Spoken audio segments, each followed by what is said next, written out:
Hey folks, how you guys doing this morning? We're going to do some artwork here for the Eberron adventure that we've been creating, so give me a hot second here to clear my plate of stuff, make sure my signal is up and running when I click on over to my channel here, and then we'll do some quick social media posts and have this all happening here. Mic check, 1, 2, 3, and have this all happening here. Mic check. Yeah, it sounds pretty good. Let's drop that out of the way so we can keep the sound aside. Dismiss that, copy, paste. Okay, I'm going to do some quick social media postings, and then we're going to do some artwork here for a couple hours. For those that don't know, hey, my name is Phil Kearney. I create role-playing games. I illustrate them. I publish them online. And I've been DMing for since 1987. I've been a freelance illustrator since 1999. I've been an Eberron enthusiast since 2004, and I've been creating content for 5th edition Dungeons & Dragons and the DMsGuild since 2018, but I have not yet published my own adventure. So currently going through that process here now. With as you can see here on the cover, Crystals of Mabar. It's for, hold on, I think I can.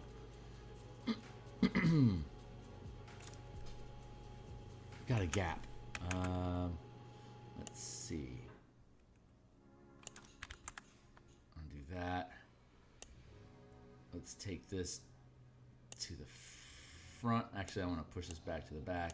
Let's grab this real quick. I'm seeing some window adjustments that we can do. And a little sliver there. There, and then we can grab just a pinch of this.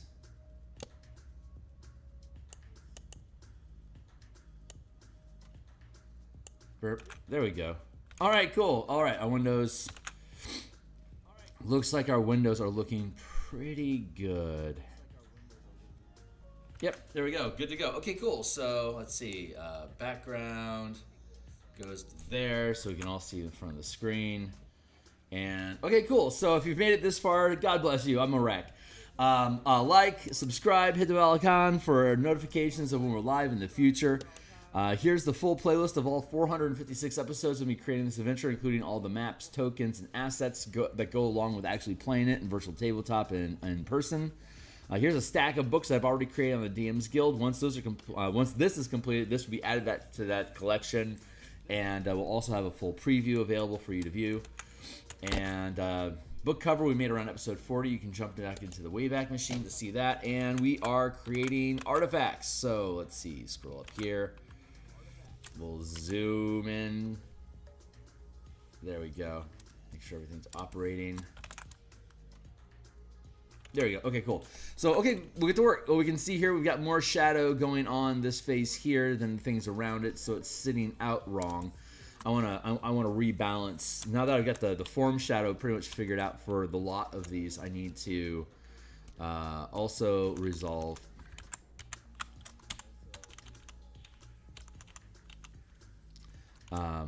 the lighting for the faces overall.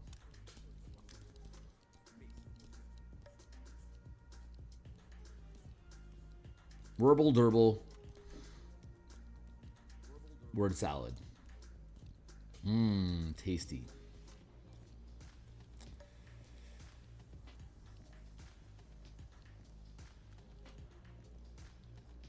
Yeah, still have a few little faces here in the corner to resolve. Once we clean these up, we'll make sure the all of the faces throughout the piece are looking good.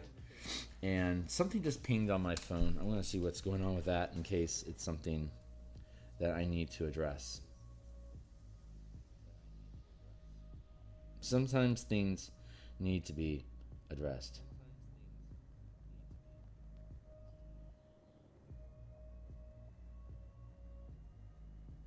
Okay, cool. Everything's fine.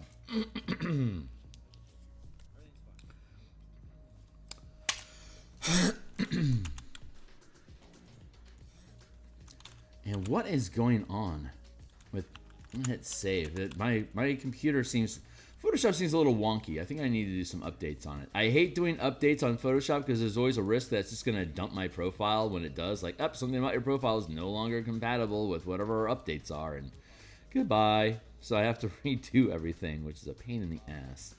So I resist it. Same thing with OBS. OBS can torch my connection, so I have to reestablish all of my keys and stuff like that for streaming on YouTube. So I am wary of updating my software. I think everyone is, though. I don't know anyone that's excited about introducing new software onto their computer when they have software that already works, you know?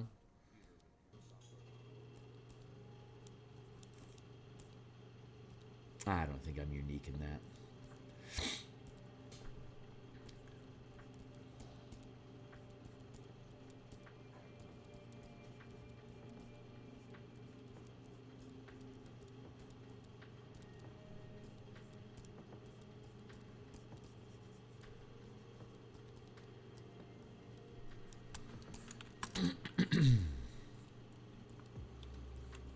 So I stream artwork, and God, we've been working on this specific page. This page has as much time and effort put into it as we did for the book cover, easily.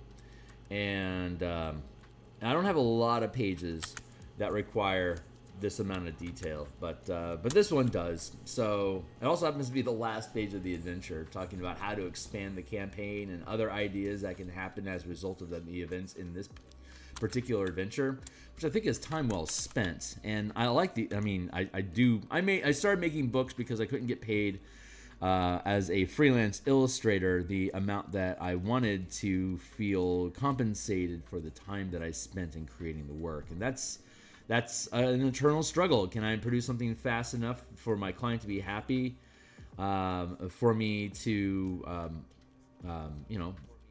make this a viable business model for me? And that is the eternal challenge for freelance artists. So I just circumvented the situation by just started making my own books. That way, I'm not getting paid for the art. I'm getting paid for the books. So if you like the stuff that I do here and you want to support me, best way to do that is to buy some of the books that I have listed down below. Especially if you're a 5e enthusiast and after looking at these, I was like, yeah, this would improve my game. I would like to use this very much, and thank you. Like that's how that process goes.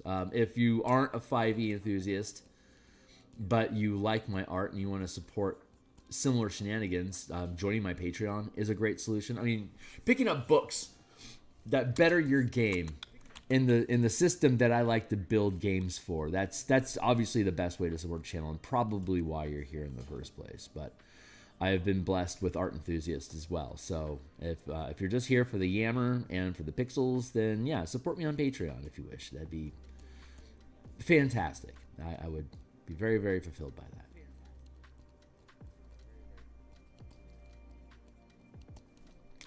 We'll be finishing, should be tomorrow, we'll be publishing the Dragonflight video about like Dragonlance, how to have aerial combat with dragons, a tactical battle instead of just word of mouth, theater of mind, word of mouth. Instead of just being theater of the mind, because, 5e doesn't really handle 30, 50 mile per hour chase scenes very well in the stage of combat. But that's what that's what dragon lances are all about, is stabbing dragons at 50 miles per hour, miles above the planet. So 5e isn't really equipped to do that, so we built the tools to make it do it, proving that 5e is equipped to do it. It's just a matter of perspective and how you're implementing the tools that have been created for the 5e game engine, which is what we specialize in game design on this channel, is taking the 5e game engine and making it,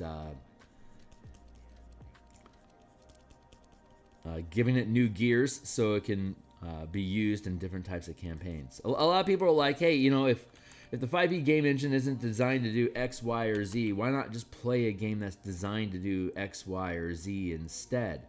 It's like, because the game that's designed to do X, Y, and Z doesn't do A, B, C, D, E, F, or G. So I'd like to stay in the game engine that I already know most of the goddamn alphabet to. I just need to figure out how to make heists fun in 5e. Like what in the 5e is an abundant tool.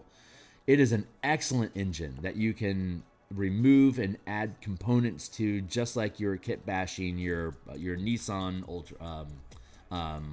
What is it? Why am I blanking on the streetcar? There's a Nissan street. There's a like for streetcar racing. There's a particular Nissan. It's Ultima, I think it is just such a kit bashable vehicle that you can easily throw on the different types of just everything inside the Ultima is easily swapped out. Is basically what I'm trying to say here. And the 5e game engine is very much an excellent streetcar to kit bash, as it were. So that's why I build tools in 5e, because when someone says, hey, I don't know how to do X, Y, or Z in 5e, that's a fun question, because eventually I might also have to run a game may steer me in the direction of doing X, Y, and Z as well. And if I've already figured out how to do that, then once it comes up in the system, it's like, oh yeah, I'll just grab my heist book. That's easy. So we've been building all these different pieces of mechanical language to make the 5e game engine go, so we can kit bash and mix these things together to build different themes. So GaddyPie64, hey man. Hi, how are you doing today? I hope you're doing well. I am doing very well. Thank you. Just making art for the Eberron adventure that I'm publishing on DMsGuild.com for Dungeons & Dragons 5th edition. Oh, you might not be familiar with this. I think I've seen you around here before, Gabby. Maybe I'm mistaken, but for those that aren't indoctrinated in general, here we go. Here's a full screen. This is a 16 by 9 format. So on your screen, it doesn't automatically snap to size because it's Adobe Photoshop, not a browser. But there you go, just about like that. This is a 16. I use a 16 by 9 monitor. This is a 16 by 9 format for the page. So horizontally on your device, if you're holding your phone this way, you can see all 3 columns this way. And again, this isn't formatted for this, but the Adobe Photoshop isn't formatted to do this. But if you had a browser with this as full screen, when you tilted it up vertically like this, each one of these columns is also a 16 by 9 format. So you can see a whole page at once this way, and if you tilt it this way, you can see one page at a time on your device. So when I make, I don't intend for my work to get printed. I expect my work to be used virtually on either a desktop, on a phone, or a tablet. In Meat Space, we're going to have a tablet behind the DM screen next to our clackety dice, and then online you either have a second monitor or you have a separate window open. And either way, this format works really well. So it's 17 inches by 10 inches tall. It's a huge page. The font size on the book, this is a 12-point font that we're using here, and like this is a 16-point font here. It's like this is really big text, so it makes it really easy to use this if you're using devices for your D&D stuff. So the entire adventure is formatted in this 16 by 9 format, and each column is a self-contained thought. So while you're going through the adventure, we have navigation buttons down here that you can click that'll bounce you. We'll also have a shitload of hyperlinking, so you'll have a table of contents that you can scroll through digitally to click into different spots as you navigate through the document. In the maps, when you're looking at a map, it'll have the name of the map. If you click it, it'll take you to the information about that map. But every map that you see, each individual room in the adventure is directly referenced on the same page as that room. So if you look at the overall map, you can click on the map and it'll take you to the page where that specific room is talked about, and all the information about it is contained in that page, except for the monsters, which you have on a separate page. But you can click the monster, bounce to that monster in the appendix, and then use the navigation tab to bounce back to the room that you were in, so you can toggle back and forth between locations like that. Or you can have 2 documents open, the appendix and then the rooms, and then you can just and then you can just screen tab back and forth between them, which is how I like to operate. So it's really easy. It's really easy to use. Yeah, usability was my primary concern. Obviously, a good adventure was first. A smart adventure that games can play with. Kit bash the adventure, that works. And then put it into a format that's easily digested and easy to interact with. We've achieved that. And now it's just style. It's just dump art into it so it looks fucking cool. And then you're good to go. And then we'll publish on DMsGuild. So, of this, no chance. There's no chance. I do not print. I don't see color. So I can't proof color prints. I have no idea how this shit looks like in print right now. And I don't have the budget or the patience to hire someone that says, yeah, you need to change like that blue up 5% and the green down 12% or whatever it is, whatever moon language you would use to express that. I can't do it. I can work in, I can create color in digitally, because like I show periodically the RGB slider up here. I can use that as my color vision, but I'm only in grayscale. So if I were to do, like, all the maps can be printed. We'll have print friendly versions of the maps that are just black and white. But the entire adventure, I don't intend to reformat it so that it's just black and white. So sorry if that cuts off some of my audience, but I have to understand what my limitations are and play into them. So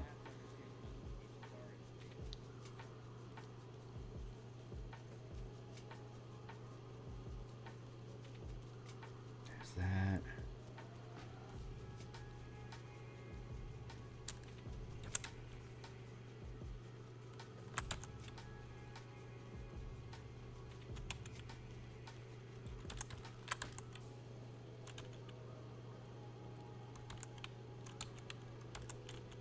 Doing some color, some quote unquote color correcting. See, like, this face is like significantly darker than the ones around it. It should be dark like that around the base down here, and up towards the top it needs to be lighter. So I'm having that that transition from light to dark, top to bottom, isn't pacing properly here. But originally I didn't know what the light balance on this particular piece was going to be. So I just started making the faces the way that I felt the faces wanted to get made, as we do. And then as the piece evolved, it's now showing us. Now this is what the actual lighting looks like on these. So fair enough. Cheers. If I get to a point where I'm doing this as my primary job and I'm able to hire other people, then and if I move away from Dungeons and Dragons 5e, then I could consider working on, like, I'll tell you what this 16:9 format has done for me is teach me how to work in 5.5 by 8 inch chunks, because that's roughly the size of this column. And that's also the size of digest size books. Shadow Dark, I think, is in a 5.5 by 8 digest size book. And I'm learning to operate in, like, to break up information and operate inside that space. So it's viable that sometime in the future I'll be making books that are black and white art only and fit in the digest size format, which should be pretty viable to do. The thing is that we don't really know what's going on with tariffs in America, and the best way to sidestep tariff issues with production altogether is just to have a digital book. So for now, I'm doing exactly what I need to be doing, the way that it needs to be done, and I have to trust that where I'm at with what I can do is where I'm supposed to be in the stage of my evolution. So that sounds apologetic, and it is, because I want to provide things that people want. But again, gotta baby steps, you know. Everything shall be as it should be.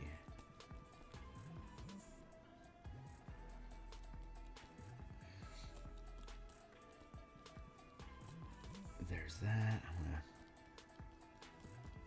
I can futz with this forever. This is that's a good thing about good art is like you can dive into it and just let it consume you if you want. So at some point I'm gonna have to call this one quits. But this balancing the shadow out is important enough for me to spend a little bit more time futzing on it. Like this should be lighter in here.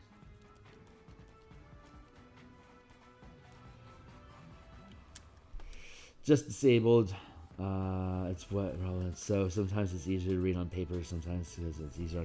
I respect that, and God bless you for even wanting to look at this when it's done. That's very, very kind. Honestly, thank you.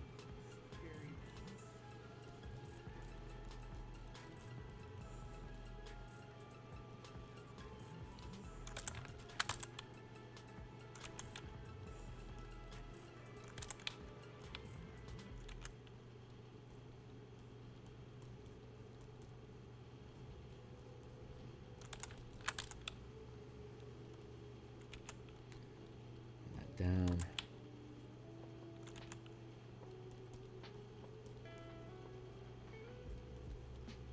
Today I have the day off.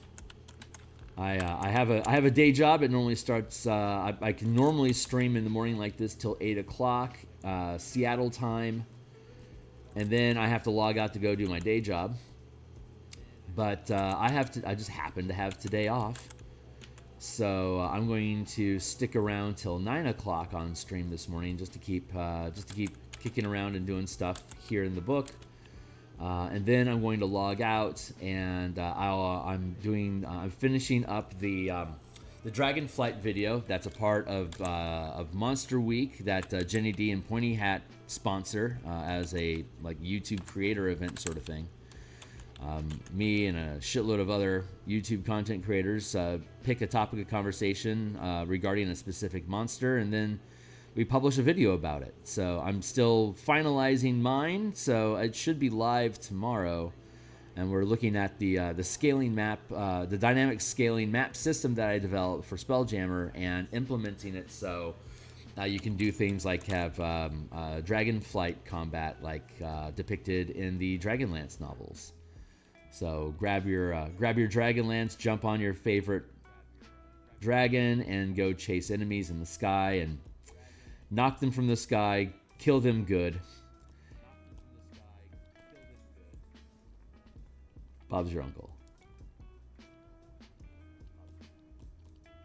So I'll be finishing that up today off screen. I don't know how long it's gonna take, but I do know that I will be on later on tonight to continue working on the Bastion campaign supplements to lean into characters being part of an organization or having a domain that they oversee as part of the source of adventure hooks in your campaign. So I've been developing that for around 40 episodes at this point, and it's almost good to go. So we're just working on some of the final details on that particular project. And this should be lighter down here too.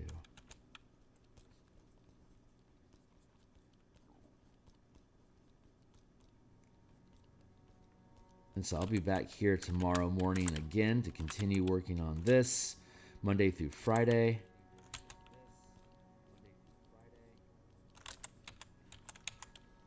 And then I stream game design on Mondays, Thursday nights, Tuesday, and Friday lunch. We'll continue doing that as well this week.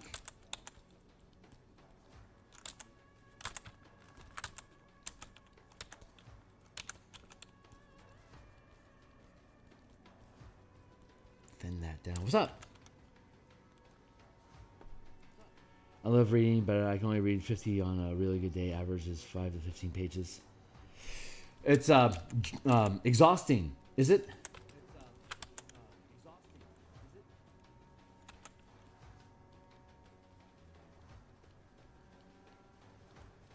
My vision is poor enough now. It's the chromatopsia that I have causes me to not be able to zoom So I have basically a fixed resolution that I have to physically move objects closer or further away from me to have them come into focus. And so I used to be a voracious reader when I was younger, but my vision, it was really bad when I was a little kid. It got strong in my 20s, and now I'm 50, so my eyes are just naturally falling out of focus. And being that my vision is so bad, I can't use corrective lenses. So when my eyes lose like when my eye shape changes, it makes things, the focus of things change again. It's really difficult for me to read books now. So I either can read books digitally, or if it's a novel, I listen to it on audiobooks. I have real trouble reading a normal, like, novel-sized novel. The font is tiny. It absolutely exhausts me. So I used to pound through a 350-page novel in 6 hours, no problem. And on a board, growing up when I was in school, if I was on a board Sunday, I could pound through 2 books, no problem. Read a book, go grab some lunch, go read another book, go play some games, get up and repeat. But I've lost that, and I think my vocabulary is starting to strip away as a result of it as well. The human condition is just amazing.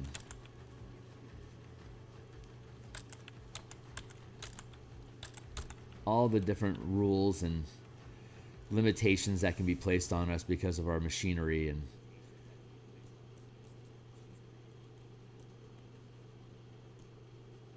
the yearning to overcome those limitations, which inspires innovation. It's just such an amazing experience to just be part of that evolution.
There we are. Fits of silence, don't mind me.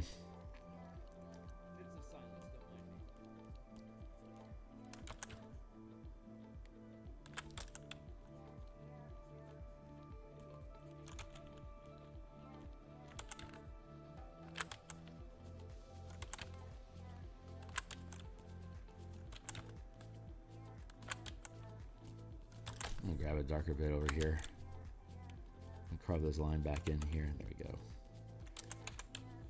I lost too much structure in the lightning, so I need to start adding some of it back in for me to enjoy this frame here. There, like that. That feels good. Nice. Good. What's up? Hey, congratulations. Philtopia type of Monday. Hey, what's up, Fox? It's good to see you, my dude. This mouth makes less and less sense, so I need to fix that. Fox, we're coming to the end of this page.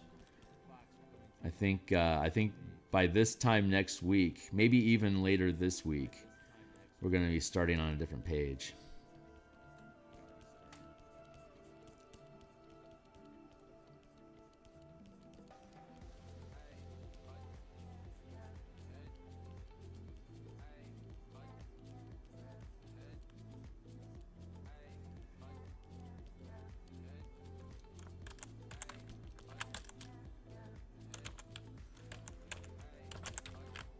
Actually, what I need to do is take all of this and lighten it. It's too dark. Yeah, like that.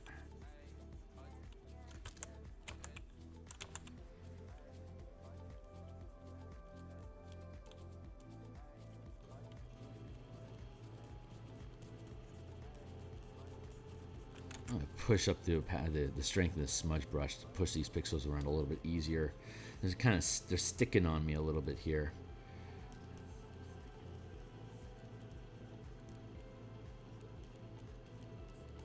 That feels better.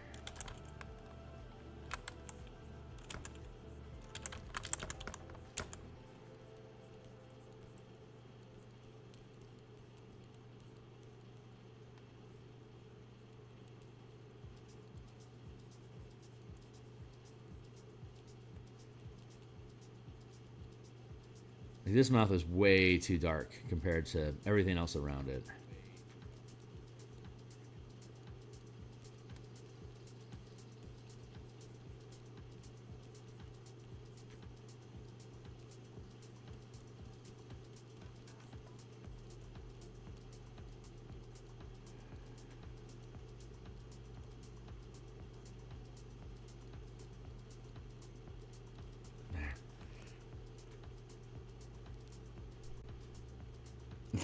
Yeah, no shit. Trying to read the Pathfinder 2 e-player book, but it's giving me... Oh my god, that book is so fucking dense. It has the 4E problem that it's just like... It's a wall of like 5-line or 6-line chunks of information broken up in all these feats. And it's codified to hell. So it just... I can't read more than like 2 or 3 pages of Pathfinder at a time before my brain is just like, yeah... Feet +1 something, shift whatever. It all just becomes a slurry of incremental mechanical pieces. There's not like 4E was rampant with this problem that there were so many powers and all the classes were mechanically the same. The vibes were different, but the execution was the same for everything at every level for every class. I'm like, oh my god. It's just like you can build anything that you want, but you can only use 2x4 Lego bricks to do it. So here's a giant pile of different colored bricks. Have fun. It's like, yeah, I made this car. There's a lot of little square bricks in there.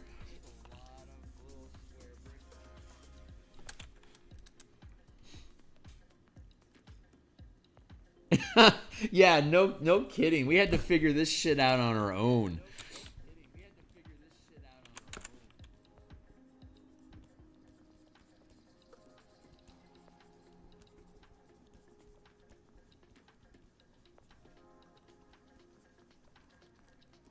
But to be fair, actually, I was about to say to be fair, way back in the day when we had to figure these things out on our own, they were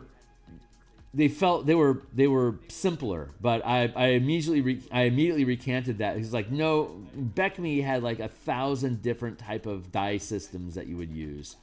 Percentages, D6s, D8s, roll multiple dice, add them up.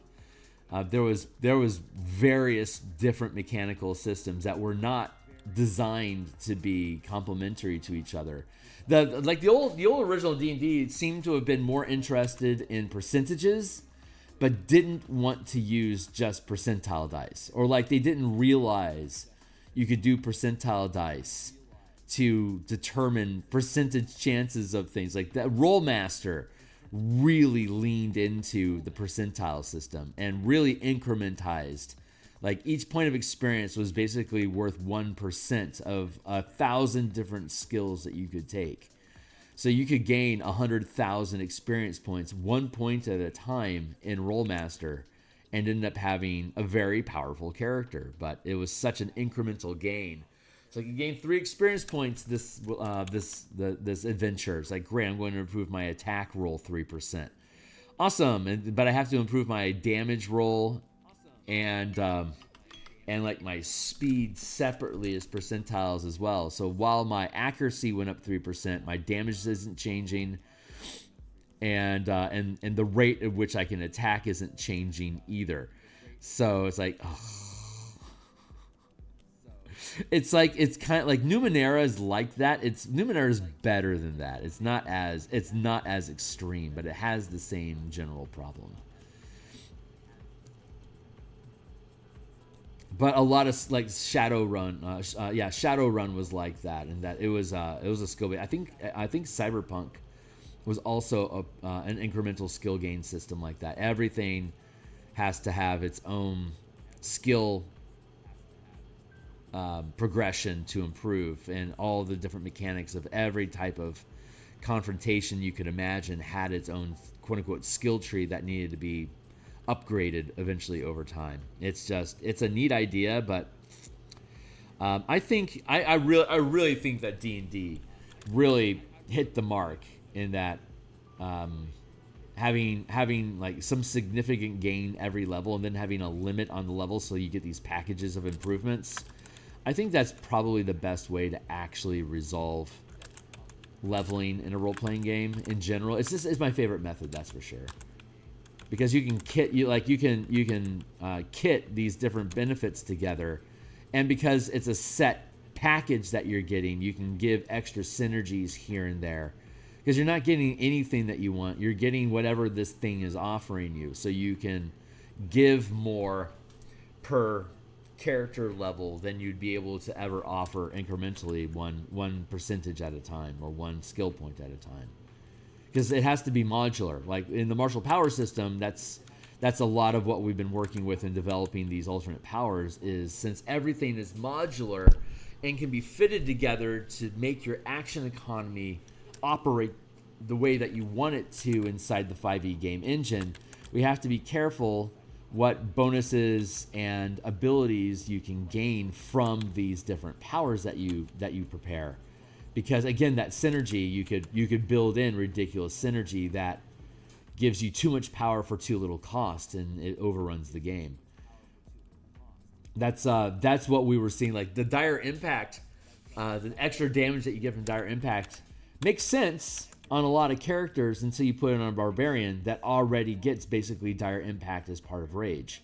So now you're basically getting that ability to stack damage with levels, like static damage bonuses over levels. That becomes that starts to break when you're multiplying those effects. And we wouldn't have known that if we hadn't had a player that was willing to run a barbarian and use dire impact specifically to be able to point that out. So now it's like, where are other plus, like static plus gains that you get as a power that could be stacking with other class features that exist already? So that's the hunt, is come up with an idea, find out if it works. If it breaks somewhere, how do you fix it so it's not broken anywhere? And then how do you identify similar potential stacking issues and resolve those as well? And so that's where we're at. I'm like this close to just scrapping dire impact as a sustained power altogether, because because it does two things. One, it gives you basically proficiency bonus and extra damage per level, or per attack, and it also sets it so like whatever your level of spell you can cast, like your half casters, right, or powers, those go from 1 to 5, and your power dice goes from a D6 to a D8 to a D10. So if you have dire impact sustained, then like if you're rolling in your third, and you're using third rank powers, if you're rolling a D8 and you roll below a 3, it's going to be a 3. At level 5, if you roll below a 5, it's going to be at least a 5. So like the die rolls stabilize and become average or better over time, which is a good feature. But as a standalone power at first level, how do you make it valuable to be used? It's definitely valuable at like level 9 when you're third rank. And that then has, because you're going to be throwing a shitload of dice, it becomes really useful. But like the heavy weapon master feat is like, if you roll a 1 or a 2, it's a 3. And like that's just a static feat bonus for the weapon that you're using all the time. So It's a conundrum. There's not the mechanic itself, the actual mechanic of stabilizing your power dice with dire impact makes sense. Maybe it should be, maybe I should reframe it so it's not just damage on a power die. Maybe it should be every time you roll a power die, period. It doesn't matter. It stabilizes. That still doesn't give you a lot of juice though. At first level, it's point. I'm sorry. Yeah, it should be your proficiency because at first level it's literally worthless. If all it does is give you a guarantee at least a 1 at first rank, that's literally a useless power, unless it has some sort of static bonus that makes it worth having right away.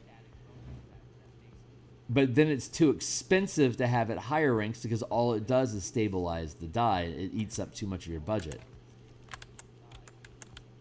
And even all power dice isn't good enough for first level. There needs to be some sort of a static kicker effect, or like a static bonus, not a kicker. Kicker actually has a technical term, but like an added bonus to what the sustained power offers to make it feel good to take it at first level. And the idea of giving maybe just like a +2 bonus, like a static +2 bonus to damage, and whenever you roll a power die, your rank +1 is the minimum you can roll. Like maybe that's a better balance point. I see text. Hold on, I'll get to you in a second. I'm done musing. What's up? +3 is 9. That's it's a lot. It is a lot. Yeah. See that, and that's the problem. It's too good to not take.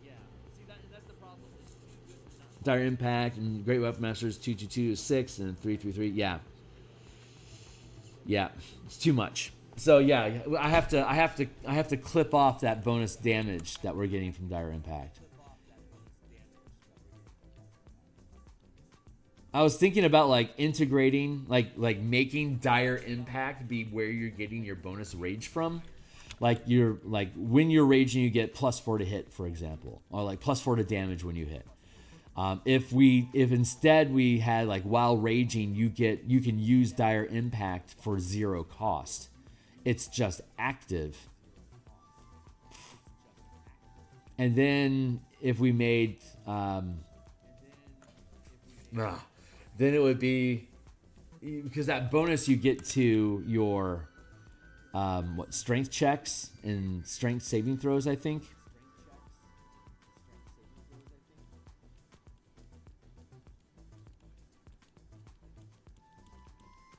So it could be while raging, you can sustain Dire Impact at no cost.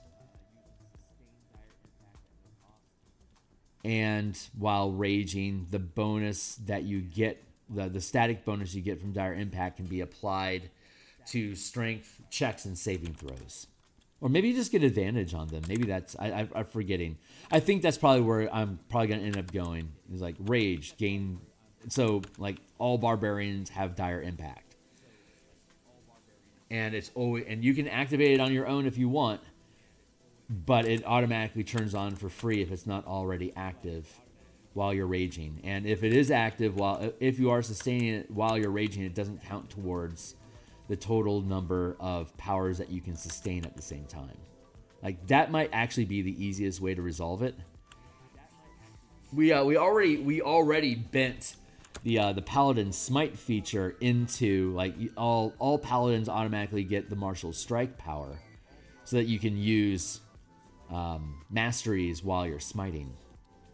And you're using a D8 so that you're staying compliant with the curve of damage that, say, a first level Paladin using Divine Smite in the player's handbook. The way that we've bent the action economy and power dice for the Paladin means you can spend one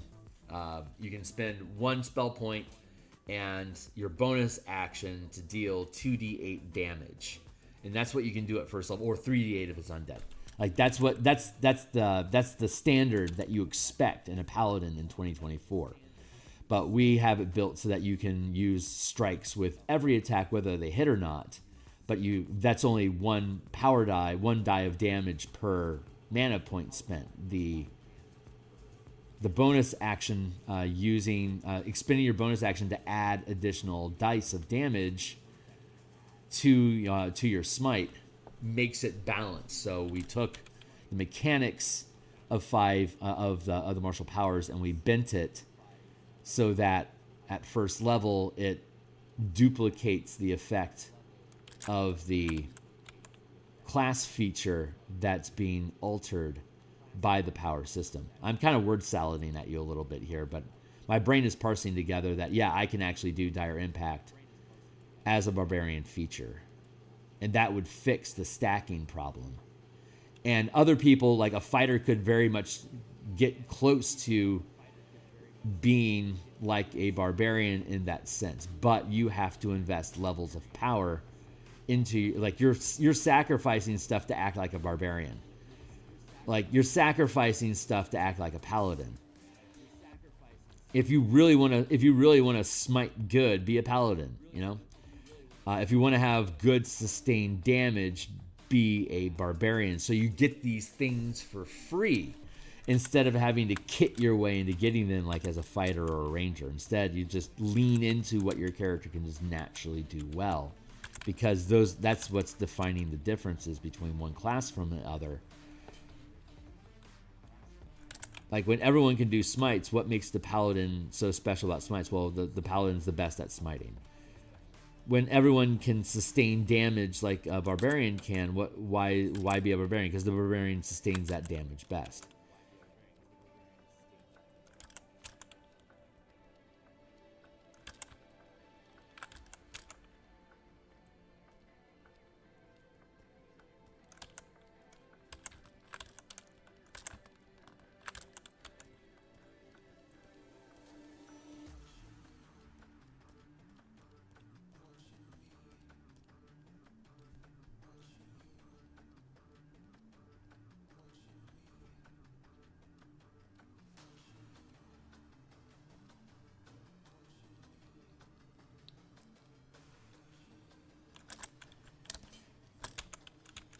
That's the idea anyway. I'm rambling. Don't mind me. That's what we do here. Ramble on, sing my song.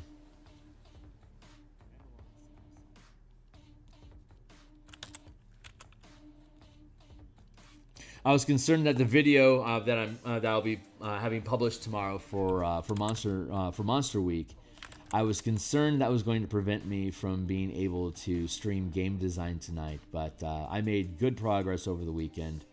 I should be able to, and I happen to have the day off, so I should be able to get it done probably by 3 o'clock. I reckon it'll be done by 3. And from there, I can go back to my normal routine. So I'll be back on tonight working on the Bastion campaign system, and we're resolving Bastion events and complications. And once we finish that, technically the document's done. We need to start adding in examples and do flavor testing and some light play testing. I already know the system works because I've been using it at my home table. But I'm going to want to bend in a little, just looking at the complications. It's basically creating the complications and events that are what needs a little bit of testing to make sure that the ideas that are created from the events and complication rules are appropriate. The actual mechanics of the Bastion system work just fine. I'm already confident in those. I've been testing them for a year. It's just how am I presenting the information in the 5e game engine, like with examples and like I said, like with examples and stuff. Like how do the specific, like I'm right now in my own campaign. I'm just I've just been dreaming up my own complications and events because this is a live campaign. In the document that we're building, I'm trying to create tables that you can default to generate events and complications for you as a source of inspiration with the understanding that you'll create whatever complications are most logical for where your campaign is at. If you're fighting the psychic mimes, and a conflict like in the table indicates that like you're being sabotaged, like your brain can snap to, well, the mimes are attacking, so we're gonna have to take out those silent fuckers, and that way we can achieve the goal that we want. Like that becomes obvious, but I can't lay that specifically out for you. Like I don't know you're fighting psychic mimes. But if you are, the system should be just as useful to you if you weren't. So that's what needs to be tested. It's verisimilitude. And that's just basically noodle time. Building examples, creating hypothetical campaigns, going through a timeline of cascading results, and what kind of a mess does it cause.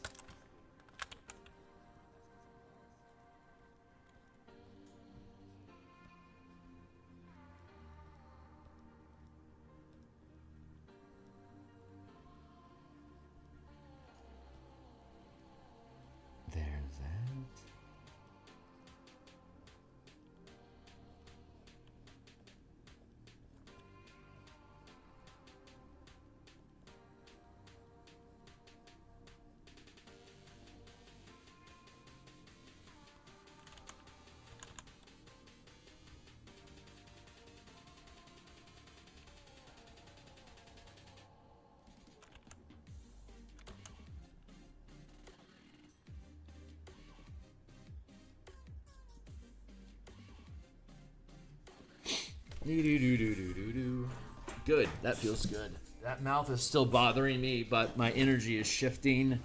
It wants to move over here because there's some stuff that's not completed yet. So I'm going to whinge over here for a little bit instead. Where are we at? Currently, Dynasty 2 good. I think Smite should be the best strike in the list. Yeah. Yep. It is.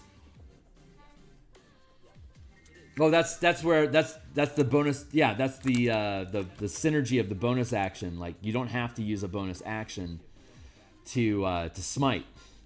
Anyone can just spend mana to gain extra dice of damage, but the paladin can also expend their bonus action to outpace anyone else that's trying to do that.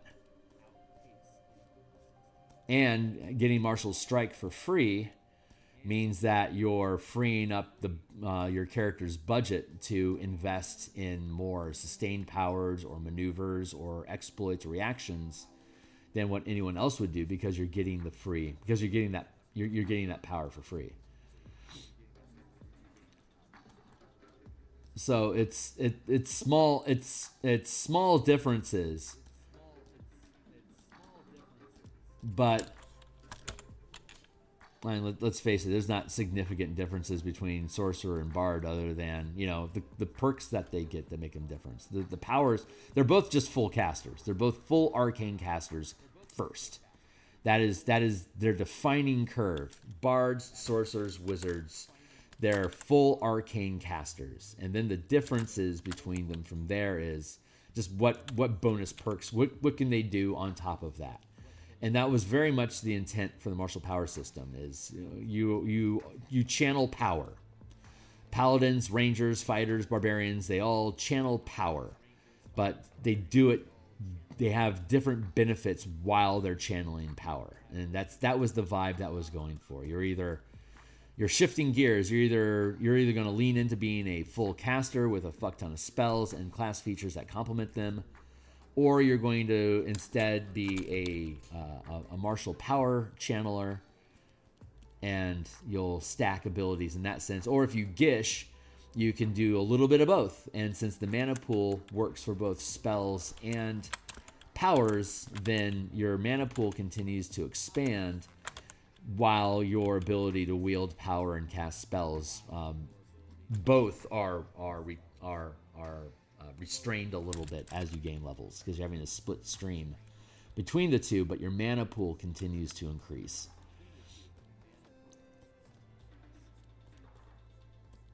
So I'm at 6th level in the playtest. We're opening up full casters, and I'm hoping to see a mix.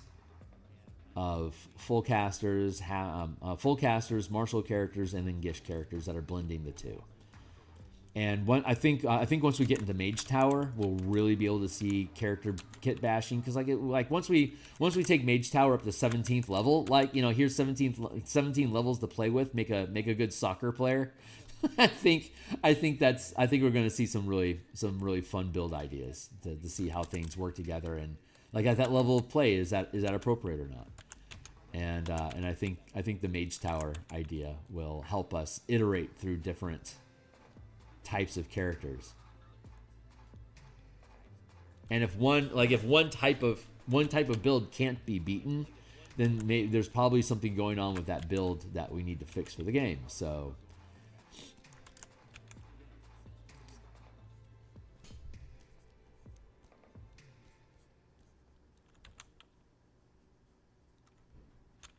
I hope that goes well.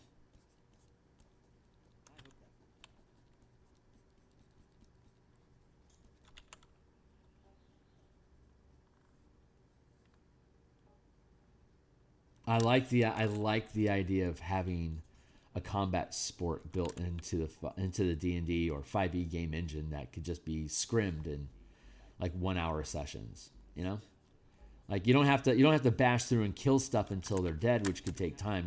You have to score points, and whichever team scores 9 points first wins. And it might very well be possible to score a point every 5 or 6 minutes. So we might be able to finish a match in an hour. Maybe an hour and a half would be realistic. Like a 90-minute match between 6 players. Basically playing street basketball. Using their character's action economy and combat. I like the idea of that. It's a fun challenge. I've never done that before. Strixhaven laid up, pardon the pun, laid up such a great shot with the Mage Tower concept as a game. As a stadium game that's played in college, and they just didn't execute it. It's just like, yeah, you had it, guys. You had something there that you could have messed around with.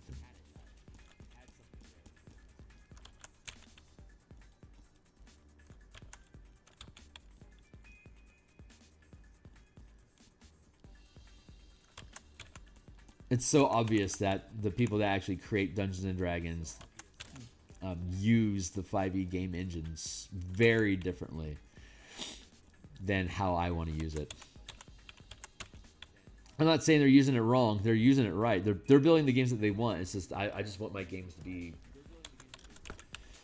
different. I would focus on more expansive mechanics and the versatility of the system than leaning into player fantasies so much about who you can be. It's like, be whatever the fuck you want.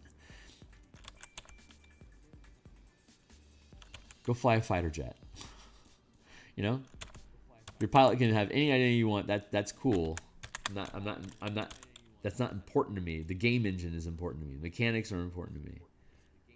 I think character identity stuff, that to me feels more like a campaign thing. Like if you want to depict your character properly, go by the Faerun player source that explains what characters are like, what people are like in that book, and leave the game rules more to providing rules to play the game. Or if you want to stay system light, provide tools to explain how that game system can be used in different ways inside the same game, which is where I specialize in. That's my jam. So naturally, I would want the main company to think that way. And that they don't is why I make books in the first place. So, but if they did think that way, then I'd be able to spend my more time providing examples instead of creating the tools first to then provide the examples. Like, if you guys would provide the tools, I'll give you the examples. No tools? All right, well, let me build the tools and we'll get around to making examples.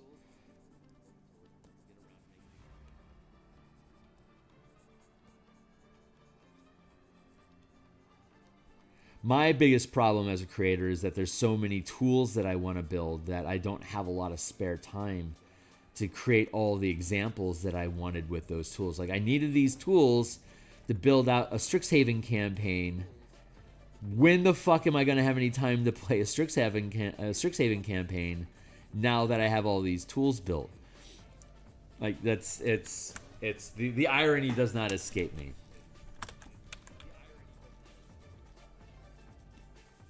So that makes me want to run a Mage Tower, a Strixhaven campaign. And while Mage Tower playtesting will be fun, it's not the same. It's not a full, it's not a full 20 level campaign over 170, 270 hours. We're going to take our characters from 0 to hero and reshape reality as a result of it. It's like that will not happen in these playtest games. But those are the kind of games that I want to run. So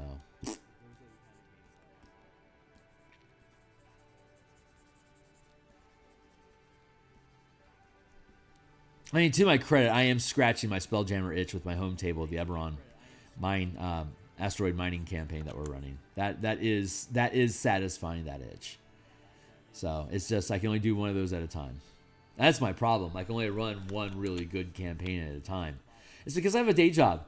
You know what? If people started just throwing shitloads of money at me so I could quit my day job permanently, I would be able to run probably 3 campaigns from level 1 to 20 at a time. Because I'd be freeing up 40 hours a week in my timeline to be able to make books faster and run more games. That's the problem. That's the real dream. That's why I need that. I suddenly realized why I shouldn't have a day job. It's the same reason why I wanted to go to college, so I could play D&D all the time.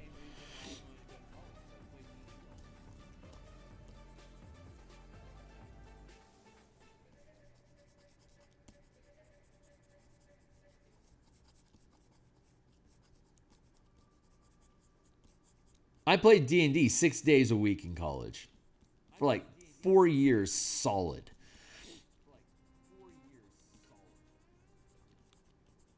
As long as I get passing grades, you guys won't kick me out? Nope. And I can stay here as long as I want. Yep. Okay, I'll put my life on pause for a few years to play D&D. It is after all the one thing that I want to keep improving throughout my life. So isn't it appropriate that I would go to college to learn how to play D&D really good? Well, I did. And then I quit, and I got a good job at a restaurant running their kitchen, and I eventually got out of cooking and got into corporate stuff, but whatever. My ability to improv was improved so much by D&D that I could bullshit my way into basically any kind of a job that I wanted. And the criteria for me getting the job was, can I walk to it? So I had to assess all the businesses that were within walking distance of where I lived, and figured out can I do work at that job. So I did restaurant work. I worked and eventually managed a fundraising call center. I worked in a microchip factory. I became a fraud investigator for Chase Bank, and got multiple promotions during that. The call center, I was promoted to manager as well. I got fired from the microchip factory because I kept falling asleep. I don't blame you. They were going to lay me off anyway. They lay off 2/3 of their workers at the end of every run cycle, and each run cycle is about 10 months. So they'd complete a run, and then they'd fire you for 3 months, and then they'd hire you back on, and you'd potentially get a raise as a result of getting hired back in at the quote-unquote new rates. But you had to know how to weather the storm for the 3 months that you wouldn't work. And if you were smart about saving your money, that's a really cool lifestyle you're establishing for yourself that allows you a lot of vacation time and roaming time. And you just got to get back home before the new cycle fires up. But I got the job because I wanted to pay off debt, and I needed to get rid of my student loans fast. So I took 2 jobs. The microchip factory was a split shift. I'd work 3 or 4 days a week, and then I started working there after the call center. I'd gotten into management, and they were looking to downsize some shifts. So I took a part-time job there, and had the full-time job at the microchip factory. So I worked 13 out of 14 days for about a year and a half. Paid off my student loans, and then got laid off by the microchip factory. I'm like, that's convenient timing. So then I got into fraud investigation at Chase Bank, and then I got into mortgages and investments and insurance, and then I moved from Arizona to Seattle, and in Seattle I shifted gears into marketing and advertising, and I've been doing that since Jesus, for like 17 years now.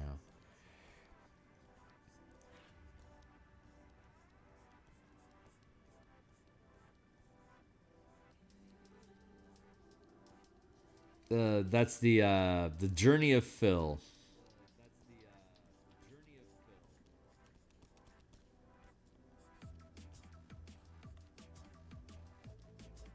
Y'all got me monologuing something fierce today.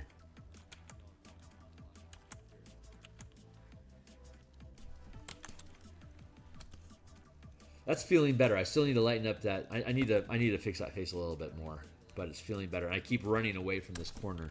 This corner is where I need to work. These are the last faces that need to be fixed, to be cleaned up.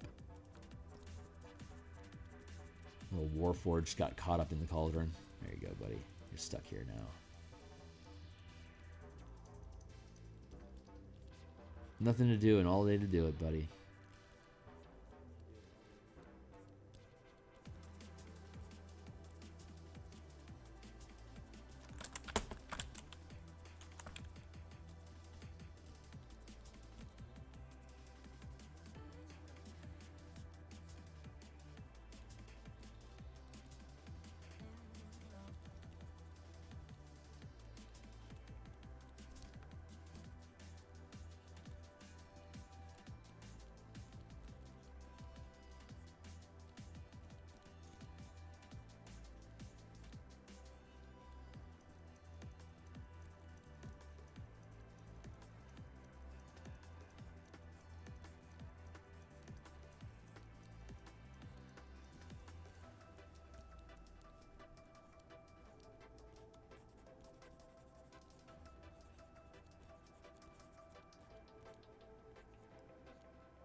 Nice. Thanks. Yeah. So yeah, some of that going on. It's fun. There's some fun stuff going on inside here.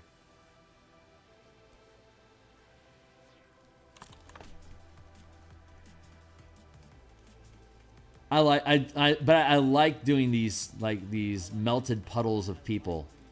Like the undead, the undead, the living grave is basically necrotic ooze that spits out undead, and that's one of the tokens that we made, and it's a mass of undead crawling out of black pudding together. That's another melted people piece. I like these things. I like these melted works. Say melted one more time, asshole. I say it at the TV all the time when someone uses the same word too much. Like, say that one more time, you fucker. And then I'm like, that's right, asshole.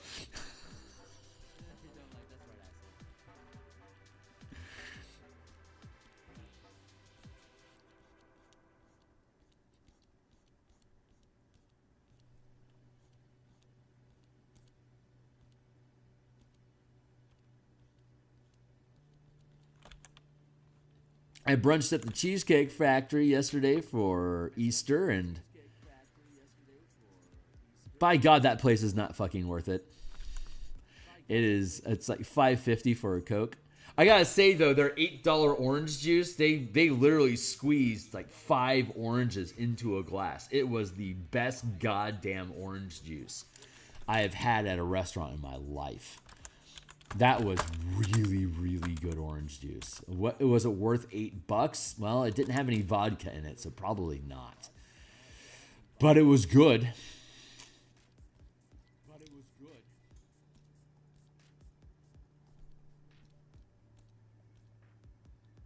I don't know what anyone's religion is offhand, but I gotta say, Easter is a great excuse to brunch.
Nope.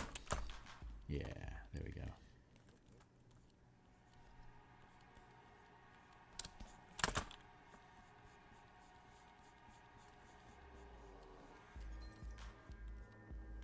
So I'm not doing a lot of paint. I'm dropping lines in, and then I'm smudging the lines into the color. That's a lot of how my style just kind of works.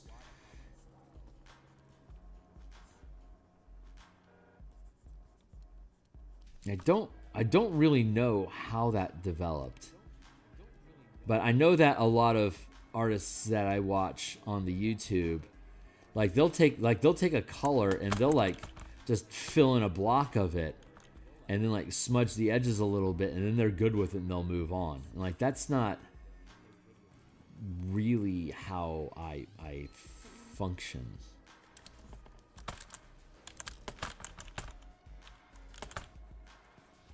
I guess it is to an extent. Maybe I just do it like at a really, really small scale. Maybe I'm just not looking at the comparison. Where'd you go? Maybe I'm just not comparing. My keyboard's clacking a lot. It's off balance. There we go. I should quiet down the clacking. It gets infuriating after a while.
There we go.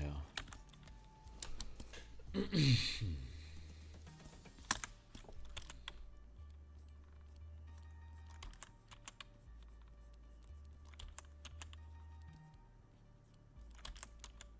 the shadow over here figured out.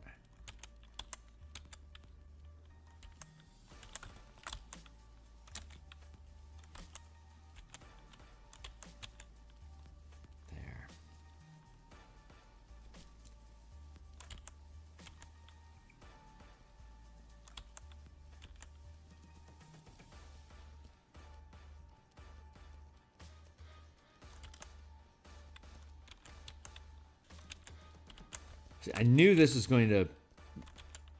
particular cauldron was going to take a while for me to complete. Like once I knew that like having all these faces melting together was the way to go, I specifically stopped myself earlier from proceeding too far with this while we were going through the others, because I knew I would get lost in the details of this one for a while.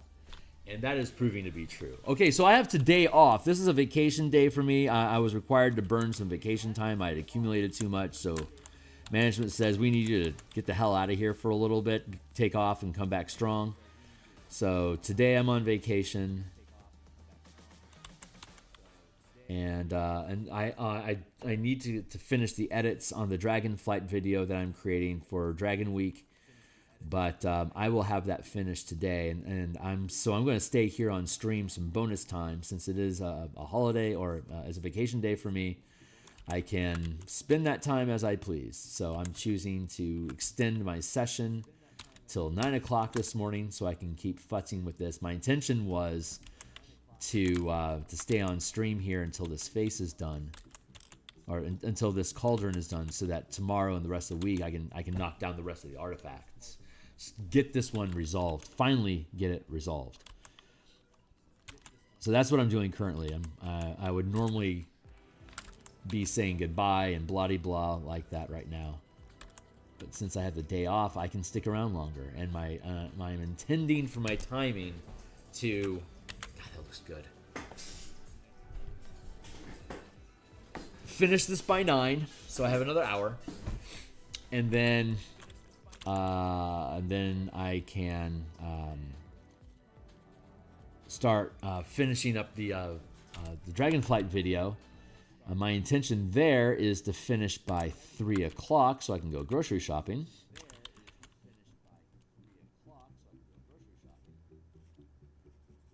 And be back in time to start my Bastion stream at 5.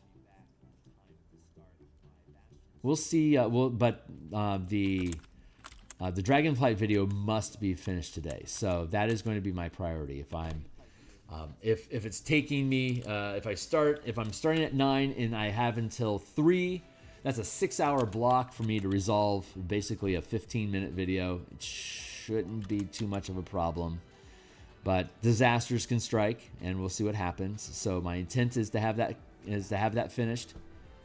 But if there's a delay, then it may delay the start of the Bastion stream. And worst case scenario, I'm not on it all tonight because something went completely pear-shaped with the video, causing me to have to spend bonus time working on it even more. So, having said that, I'm here for another hour, and then I will begin work. I don't do structured videos. I don't do pre-recorded videos. I don't do scripts. These planned videos that I make are challenging for me, and I'm so used to just, talking off the cuff, and whatever I get done, I get done. We'll come back and we'll continue tomorrow. It's serial. As opposed to these one-shot videos that I make are like episodic. So they feel different. They vibe differently for me. They're definitely structured differently. And they have, a specific goal that they're looking to achieve. Anyway, they're challenging. I find them challenging.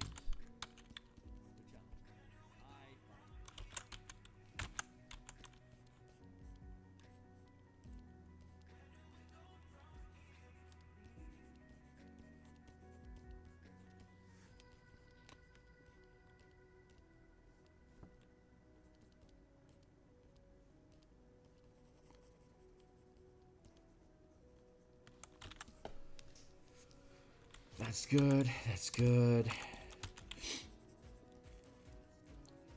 This is good. Nope.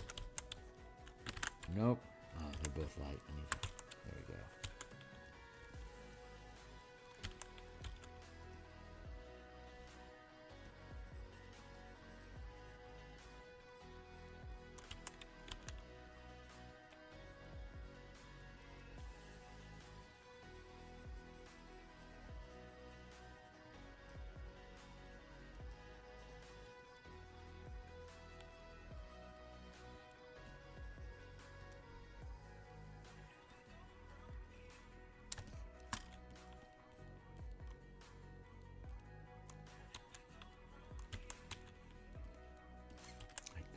That's good.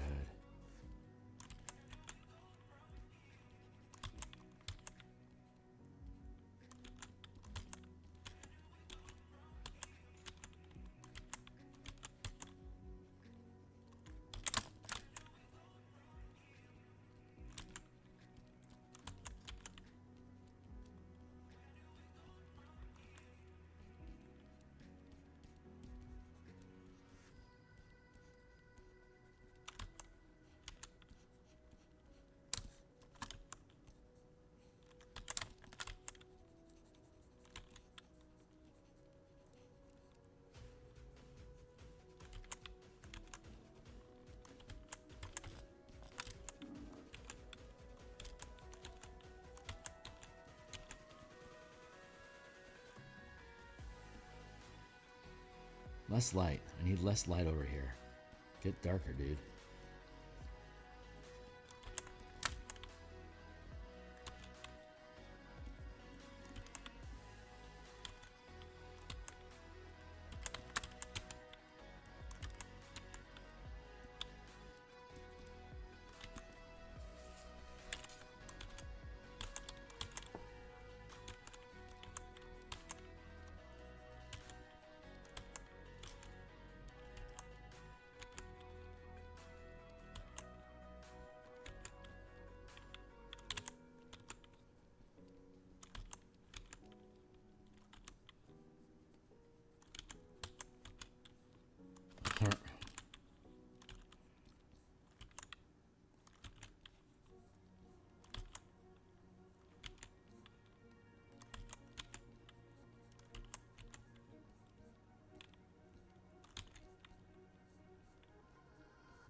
That's going a little nicely. I like that.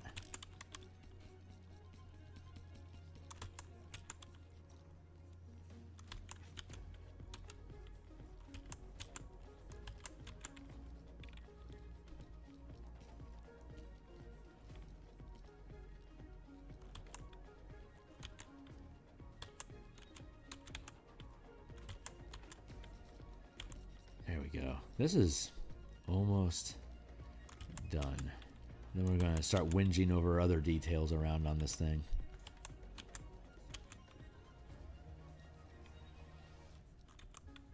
But if we can at least finalize these last few faces and get that foot done.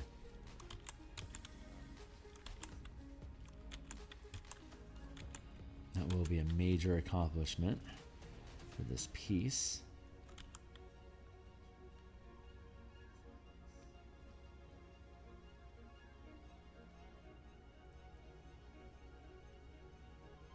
Like that. Now all I need is down here, just fix this stuff here.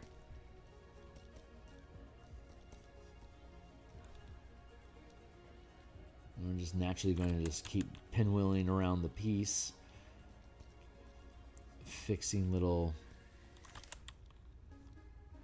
marks that are fucked up.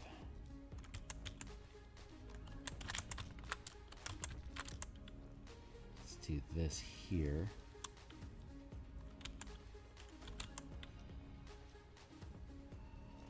And then teeth in here like that.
I'm just gonna cheat and just duplicate the foot.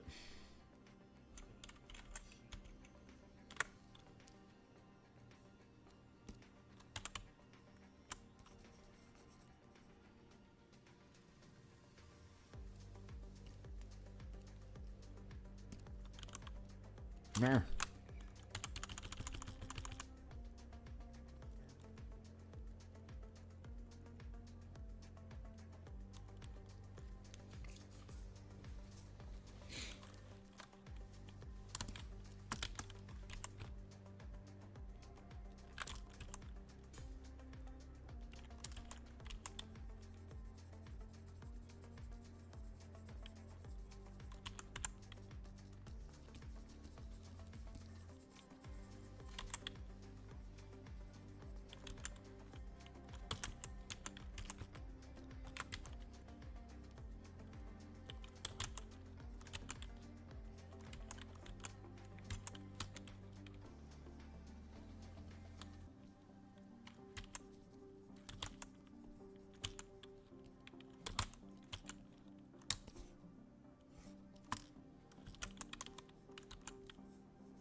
Okay, something just told me that I need to watch Kung Fu Hustle again. I don't know what prompted that. But goddamn, that was a funny movie. If you have not seen Kung Fu Hustle, put it on your list like right away. It is completely worth your time.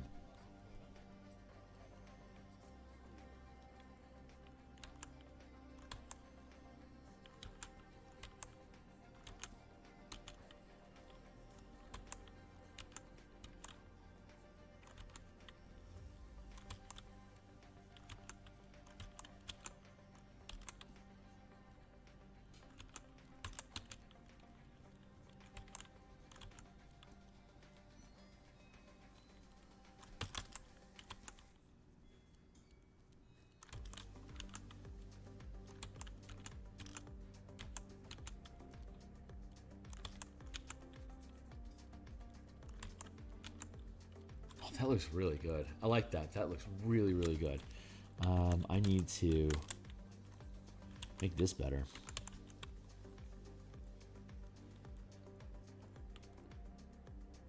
What the fuck? What the fuck? Fucking mock? Are you serious? Holy shit! From fucking Colombia?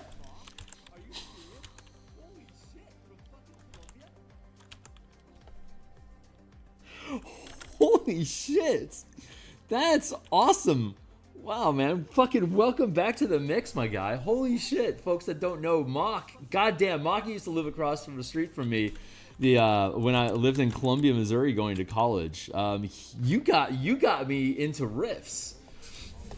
I was a Palladium fan, like with Robotech and TMNT, but I never took Rifts seriously until I stumbled into Mock. Mock, you also infected me with an appreciation for Slaanesh. Yeah, God bless, man. Welcome back to the team, dude. Fucking forever, man. Yeah, I've gone on a long, strange trip, my dude, since Columbia. Columbia is Mizzou, where we went to college at in Missouri. Holy shit. Wow, man. What a day. What a fucking day.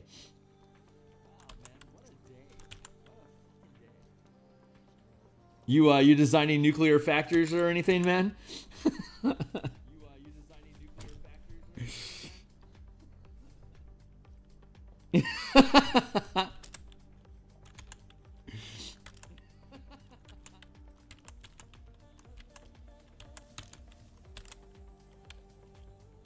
Jesus, man.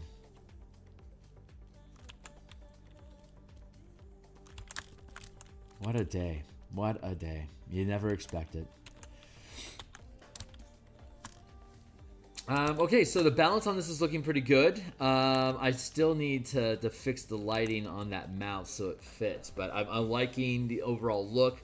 I think I need the shadows over here seem a little bit stronger. So I think I want to strengthen the shadows over like in this. I think over in this area it needs to be sharpened a little bit.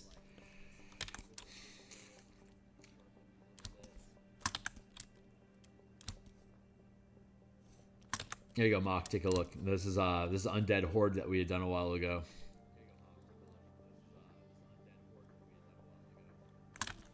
Zoom in tight.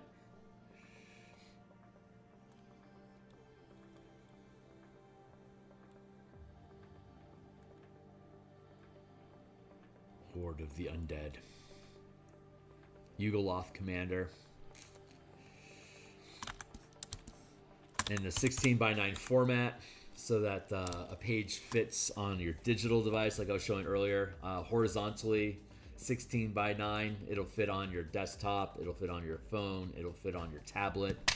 Each column, although Photoshop doesn't accommodate, each column is also the 16:9 format. So if you look at it vertically like this, you'll be able to see one column at a time. And the entire adventure is structured so that each column has complete thoughts, so that you can logistically just look at one column at a time.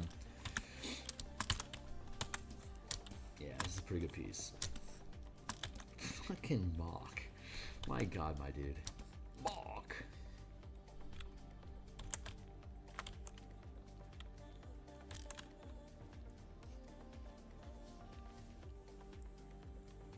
God, just the world awakens.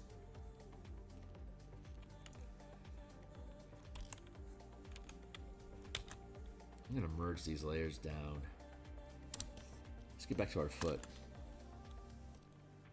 Yeah, that feels pretty good. And yeah, I do need to fix this mouse, so let's continue using this lighter color to fill in.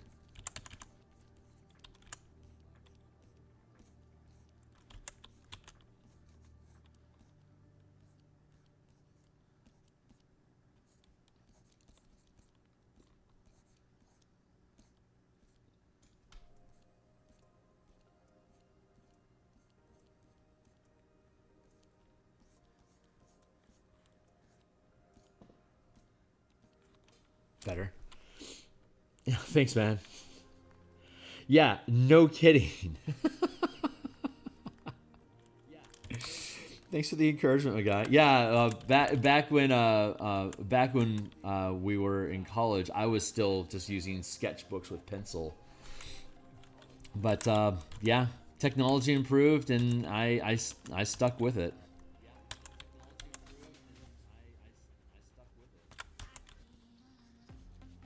And then once I figured out how to do color, you know, with the Photoshop tools, I didn't feel limited anymore. So I've been basically doing freelance work ever since. And once the market went global, and I couldn't compete against people in Eastern Europe or in Asia for the same type of quality of art that I could produce, I had to start building my own books. So I wouldn't have to worry about how much am I getting paid per picture. I could then instead worry about how much am I getting paid per book.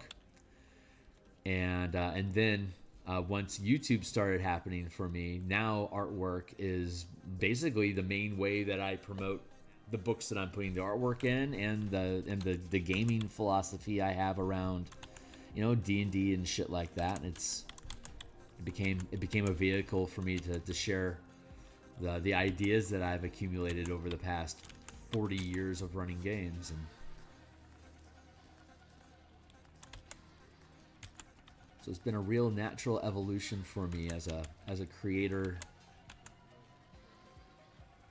to transcend my medium, I guess, is a way of putting it.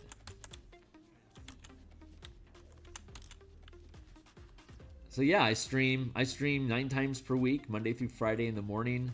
Typically, I stop. I have a vacation day today, so I'm putting in some bonus time. But normally, I'd stop. I would have stopped like 15 minutes ago and gone to my day job, and then come home and do the blah de blah. But since I'm on vacation today, I don't have to go anywhere. I have no agenda other than my own, so I'm going to do this for an extra hour till 9 o'clock Seattle time. I'm in Seattle now, so Seattle time.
So Monday through Friday in the morning like this for about an hour and a half or so before my day begins.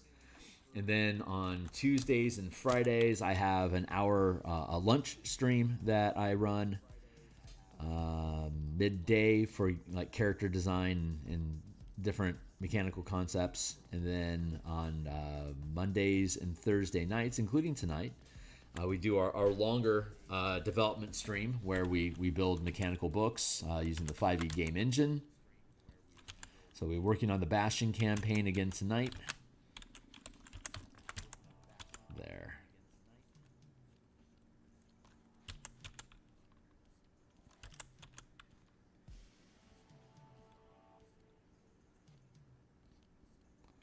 And tomorrow we'll wake up and we'll do it all again. I'll keep doing it and doing it and doing it until I'm done.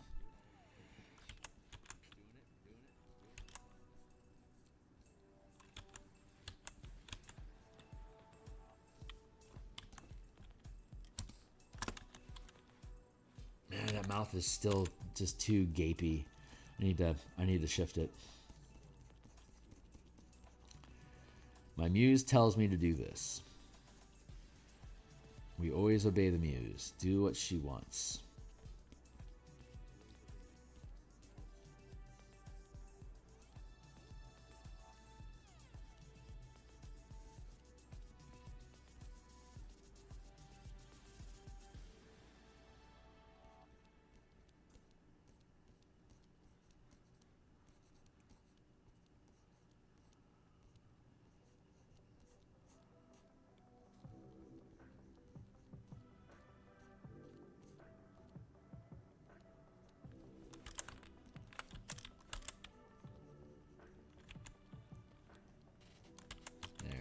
Yeah, this is starting to look better already.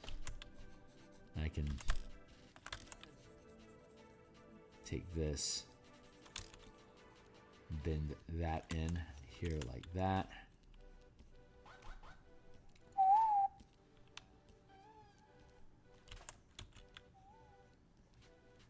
This stuff always reminds me of Hellraiser. I tell you, man, the first Hellraiser movie, that was an intense movie. I saw that movie and I'm like, yeah, that's pretty cool. And then I saw that movie on acid. And I'm like, holy fuck. Hellraiser, the first Hellraiser movie, Clive Barker's first Hellraiser movie. If you drop acid and you watch that movie, it is fucking intense.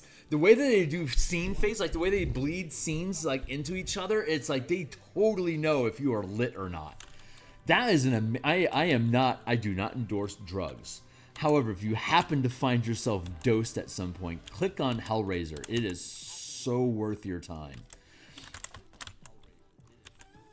That was an intense film, but there's like a lot of Cthulhu-esque body horror in the Hellraiser series, and I think catching that at a fairly early age helped lean me towards like doing this like melting face type artwork and objects. That was always seemed to be a theme that resonated with me a lot when I'm doing these sort of things. I know there was an alternate Phil out there that really got into doing Cthulhu art.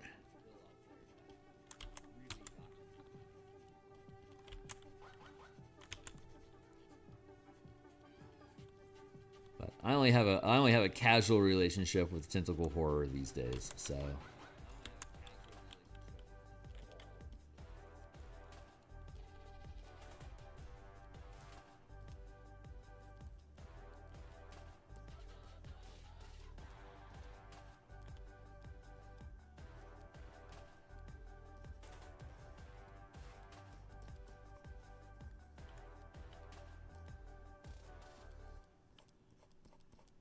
I see text going on down there. Give me a second. I'll catch up with you.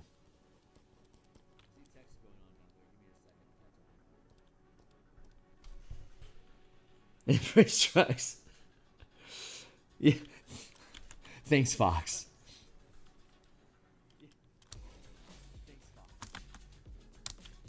Oh, thanks. Thanks, Fox. Vaz, I will call you Vaz Zalo. We all know you are Mock. But that's an inside joke, so I will refer to you as Vaz so the audience knows who I'm engaging with properly. Thank you, Fox, for the kind words. Yeah, color was a trick. That was a tricky one to figure out, but I did it.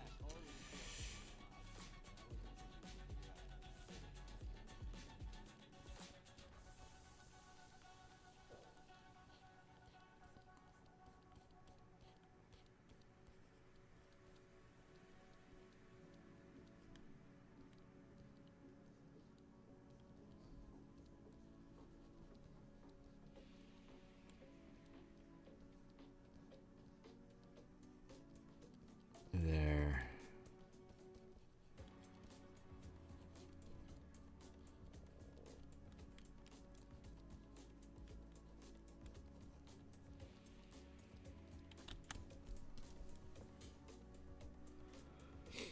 still a bit too much. I need to curb that further. Get these to blend in a little bit more.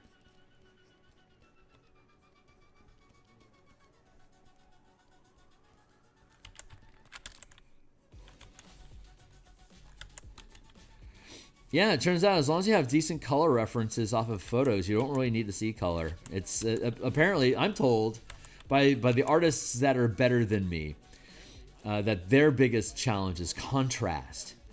Is the color tricks them into thinking there's more separation in their objects in the page than there actually is, because the color's tricking them into thinking that there's an actual contrast when there isn't any. It's just the difference in the hue that we're picking up on. Well, you're picking up on. And since I don't have that, all I'm operating in is contrast. If I can find a color that matches the contrast that I want, then generally that color is going to be fine. And although there's a shitload of color theory about warm and cold and complement and making things look more realistic, I do fantasy art. I don't have to have ultra realism. I can stay semi-real, like beyond comic, like in the comic, like the high-end comic book art level. And generally the work that I do is accepted as the medium that it is, and it's genre appropriate for the role-playing game, genre, role-playing games, period. New paragraph. So where I'm at is exactly good enough for where I need to be.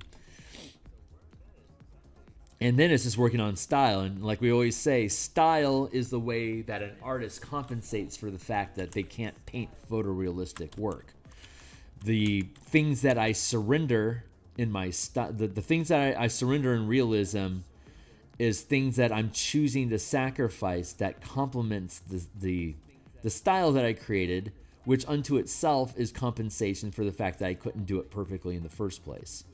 So there's this interesting, like quote unquote evolution of style, where you go from being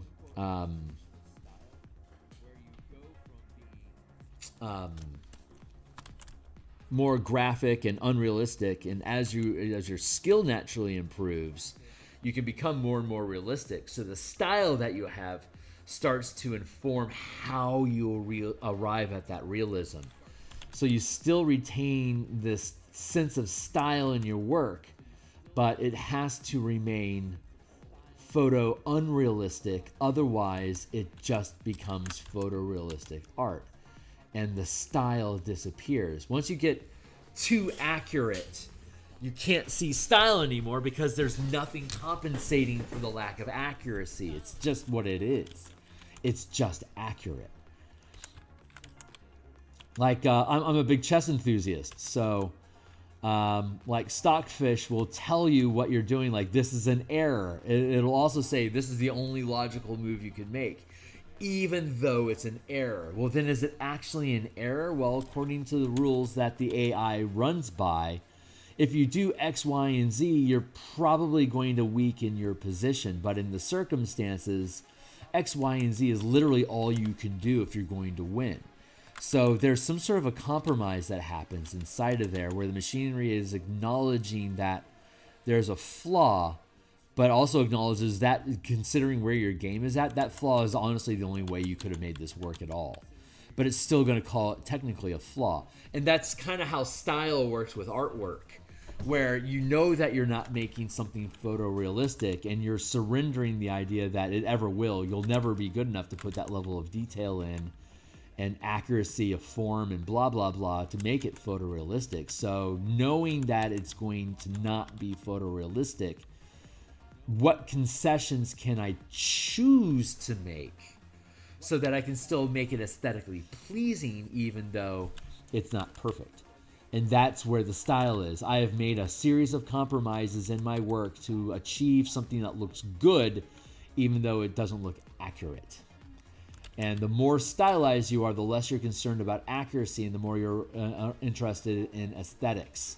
The semi-realistic style that currently exists in Dungeons and Dragons, specifically with Wizards and Magic the Gathering cards in particular, is a high level of realism with enough fantasy elements for it to be, fantastical or sci-fi or whatever.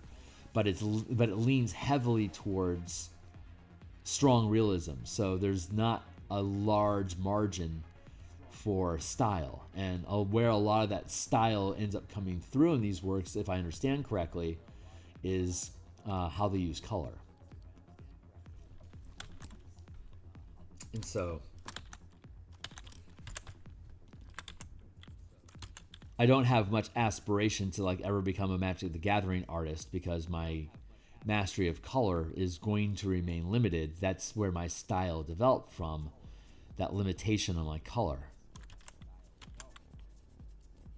But as they say, life found a way for me to do artwork for D&D type content. The DMsGuild, created back in 2017? No, 15, back in 2015.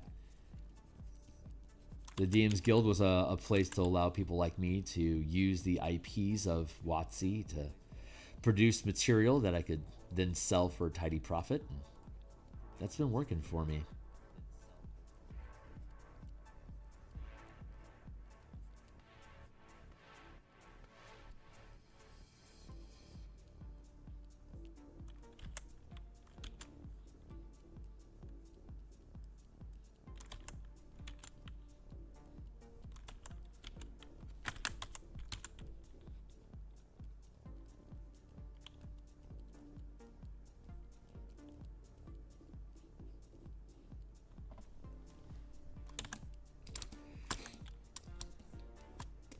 That's starting to feel... I think I need to dull the light over here just to touch on this guy.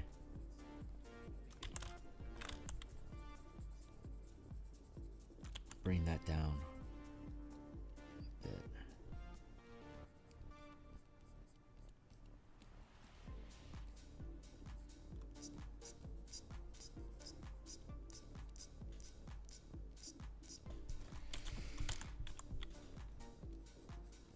Using Epidemic stream music in the background. I know it's very, very faint, but there's music going on back there that YouTube picks up on.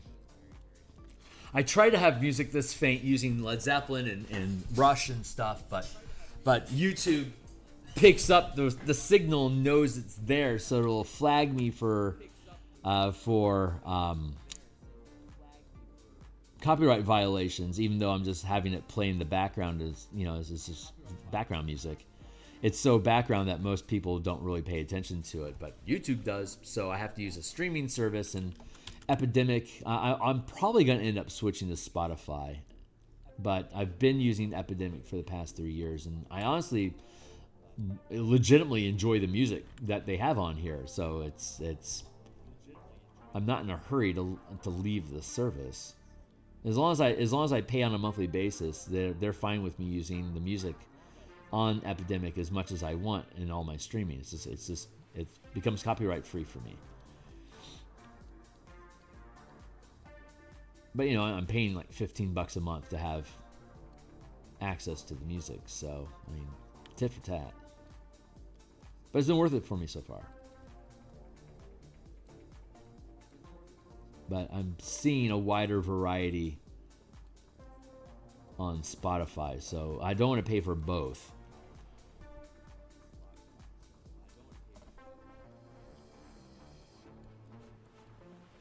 So at some point I'm going to do a dive into Spotify and see if that's the right decision for me or not.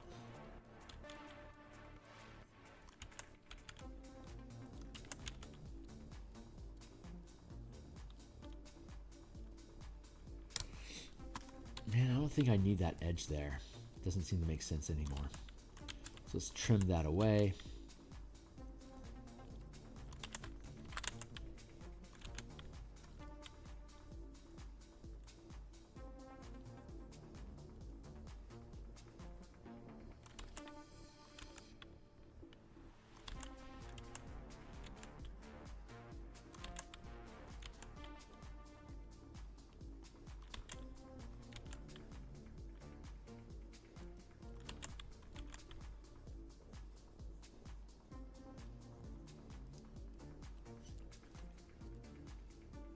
This will help.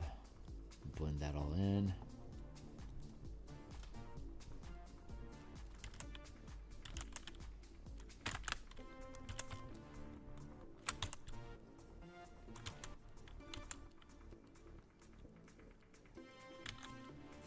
Better.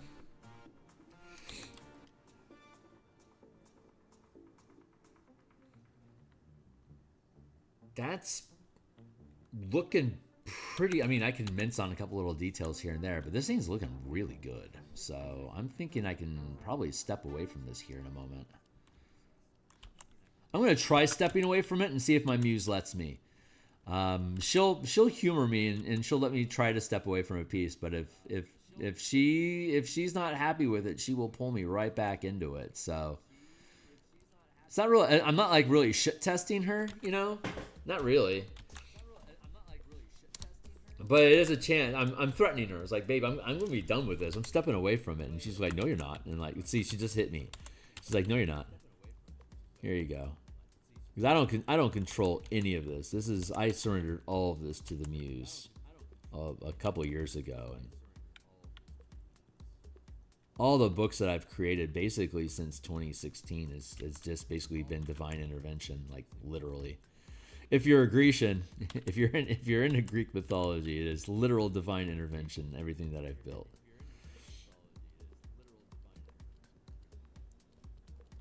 For the non-true believers, they'll just accept my speakings of a muse as my source of inspiration, as a psychosomatic interpretation of the conversation that I internalize with myself. But I am telling you, there is a lady who lives in my head, and she whispers secrets to me. But she speaks loudest when she takes control and paints through me. And the more I release control to her inspiration, the crazier shit she says. And she's made me a believer over the years. I'm not saying that D&D causes demonic possession. I am going to say, though, I have developed a very deep relationship with the voices in my head as a result of the time that I've spent obsessing over D&D.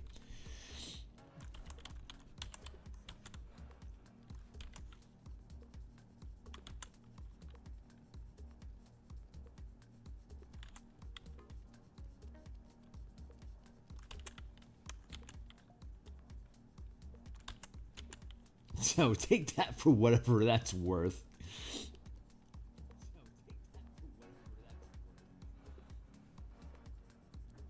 But I am pretty certain my life's work is to figure out how much of control can I surrender to the inspiration that drives me to make the decisions that I make, both in artwork and in my real life.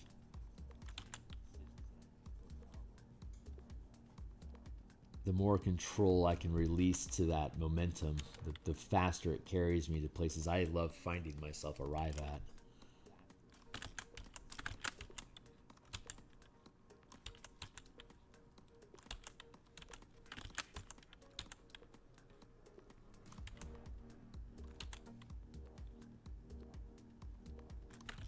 Working out. Just leave it be. Leave that one be. Let's see what you want me to do, Toots, but the resolution's too low. And maybe I can. Maybe all this guy really needs is some teeth.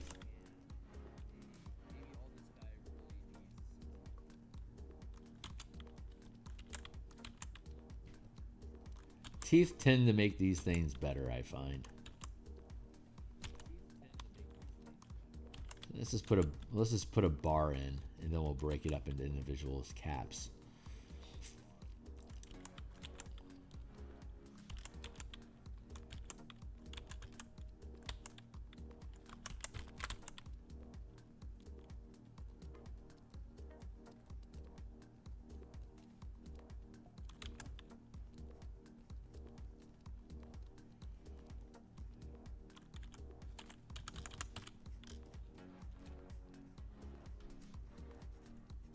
Trim away at that a little bit, and then we can darken it up behind it. Grab that dark. Let's grab that dark down there.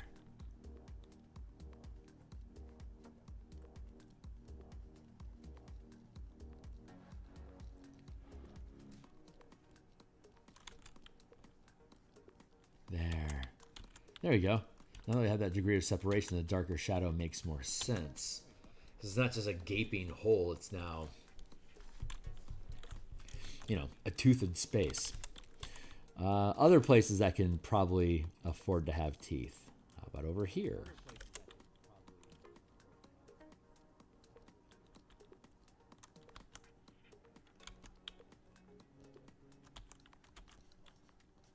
I'll erase those a little bit so they don't stick out too much, but that feels pretty good.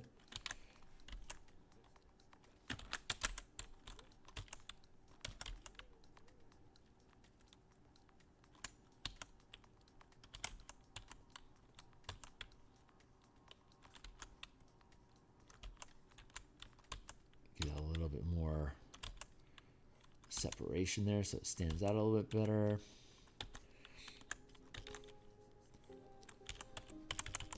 But I don't want to radicalize it too much, so I'm going to trim it down a little. There we go.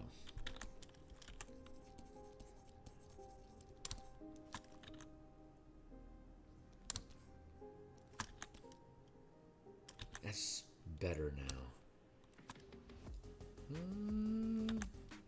She's almost ready to let me go. I'm fine with that droopiness going on there. That looks pretty cool, but the lighting is a bit off here.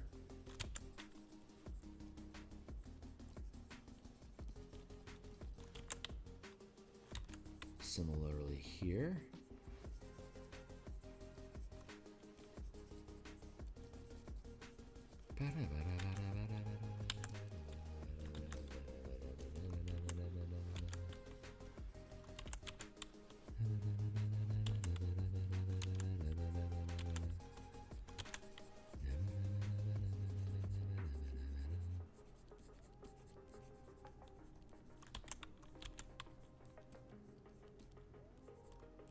I'm okay with that like that. I'm good with those two blending together there.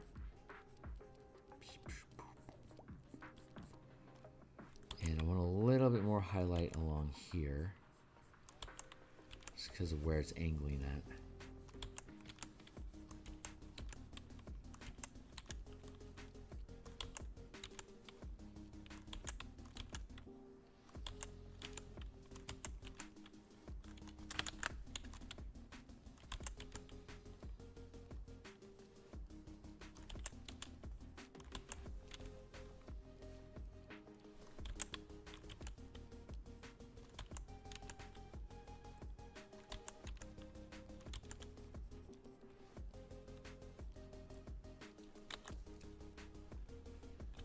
Oof, just got hit with waves of hunger.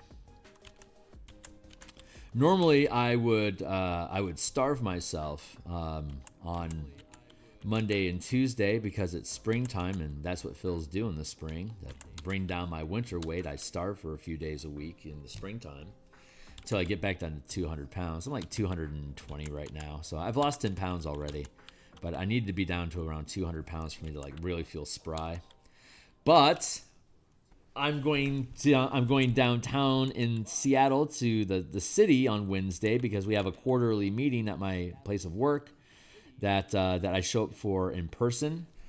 That is a condition of my remote work status. Is that one day per quarter I actually show up to the quarterly meetings that we have at the company, and I think that's a very fair trade. But little known fact about intermittent fasting.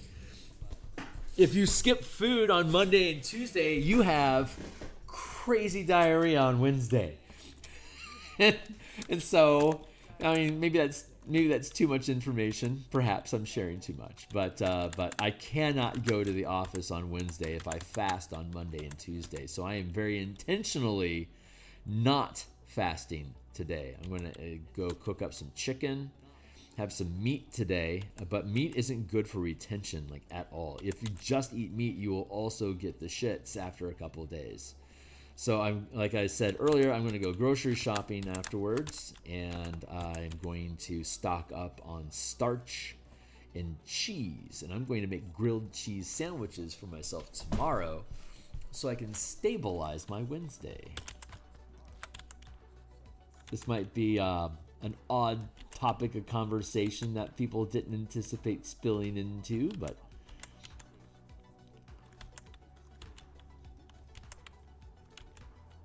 people are more and more into the idea of fasting for health on occasion, and if you aren't aware, you might be making travel plans and discover, unfortunately, how difficult travel can be when you are an intermittent faster that hasn't stabilized their diet yet. Oh no, one might say, while on the tarmac awaiting taxi. I'm having an emergency. Sir, you need to be seated. It's like, I plan on taking a seat. Step aside, sister.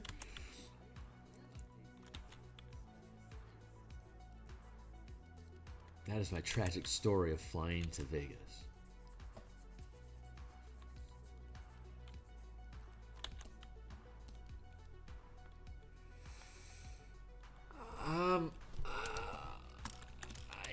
Getting really confident that this is where we're supposed to be with this piece. I want to add just a little more shadow in here because of the way that it's curving.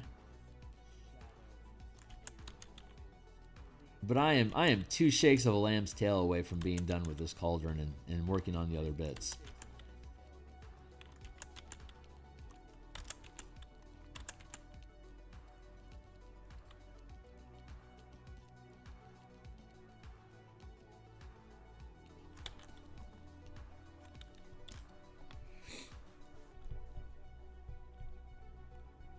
Feels really cool. I feel like I need to deepen this a little bit.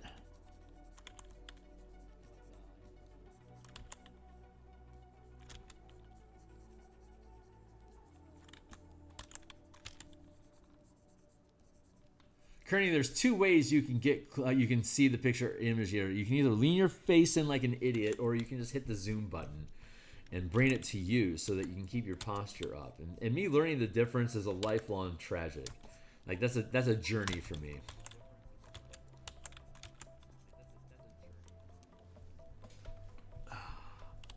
My body appreciates it when I remember it. Hey, is there anything I'm missing down here? Nope. We're all just hanging out.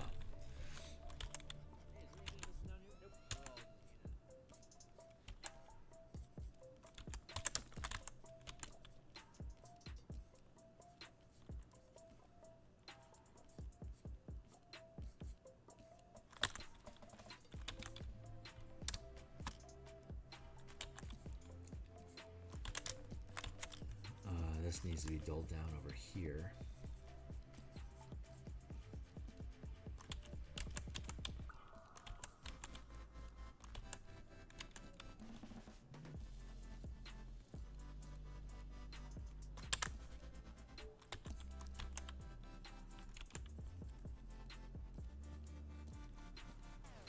Here as well.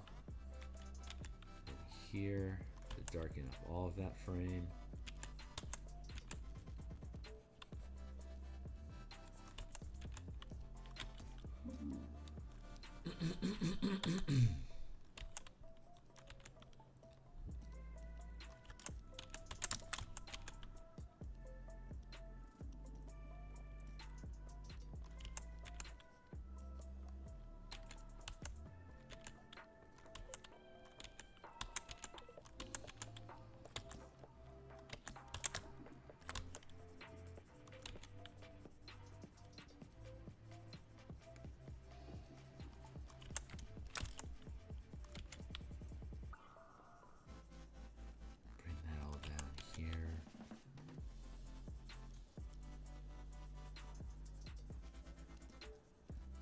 You know what I haven't done is I haven't had anything to drink for like an hour.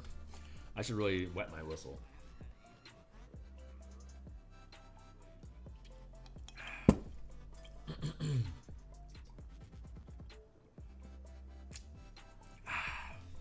One part coffee, 2 parts water. Keep yourself hydrated. but sharp.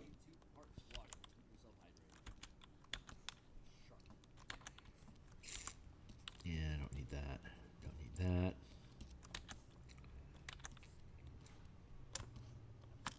I think, yeah, I think that looks pretty good. I'm gonna call that done for now. She's actually letting me go on that one. Cool. So that one's done. Let's. Do we want to play with this a little bit? Yeah, let's play with this.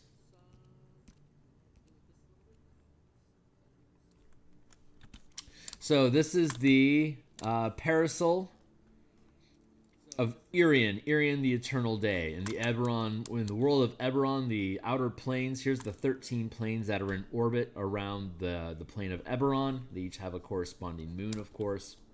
Not depicted here.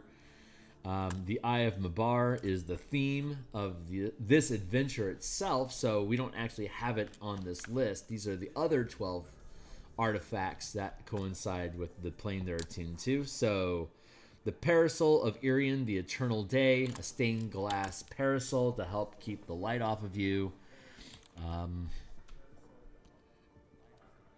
That's the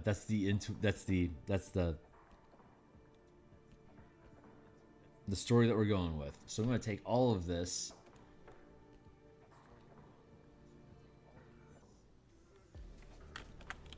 put it into a single layer. I'm going to duplicate that group. And we're going to flatten that group. So this all became a single... Here, let me do this right. This all became a single layer that I can manipulate. So I'm going to do the same thing that I did up in the cauldron. I'm going to do it with this piece. This is a less complicated piece, but it's got all these overlapping color stained glass things going on. So I want to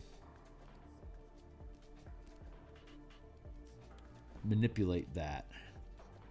Just clean up some of this. It's a little sloppy once you get in really close.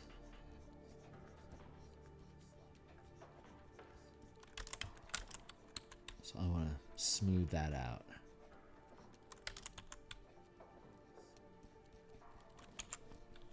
This is probably a job for my guitar pick. So here's the guitar pick that I created. It's a very, it doesn't blend, it pushes. So it's a very efficient tool for scraping along edges like this.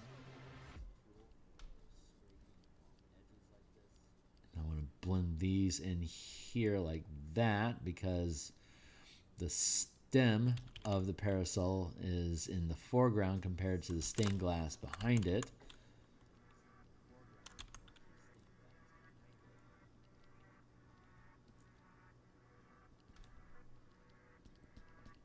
But it's behind this stained glass here. So right now I'm in the process of just blending these two things into each other. And stained glass has that mottled sort of blurble discoloration to it. So I can be consistent in the material and not have to worry about really smoothing things out or having just a consistent flat color. But I'm feeling like I did this wrong. That's sharper. I'm actually going to delete this, even though we just made some progress there. I'm going to come back here, and I'm going to explore this a little bit more. Here's my line art layer, and I actually think I want to drop the opacity on that down a bit, so it blends into the piece overall better. That I think feels better than the strong black lines that I had a moment ago.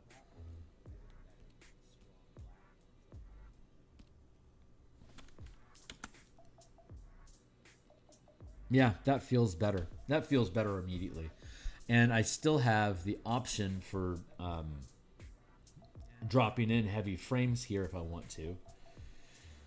Let me, I think what I want to do is I'm going to duplicate this group, and I'm going to merge that group and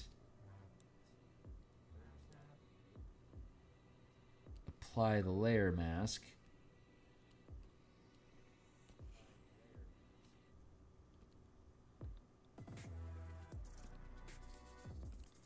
Now I can duplicate this group and merge this group. and leave the line art off, so I can always drop the line art in to help reestablish the borders between each piece of stained glass. Like in the foreground here, I might want to have bolder lines, like here, like along here.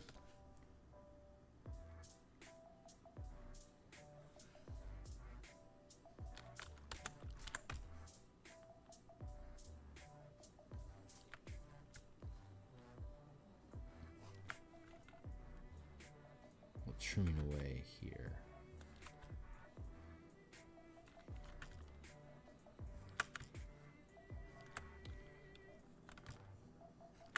So let's do some of this grab work here real quick. No. Yes. Here.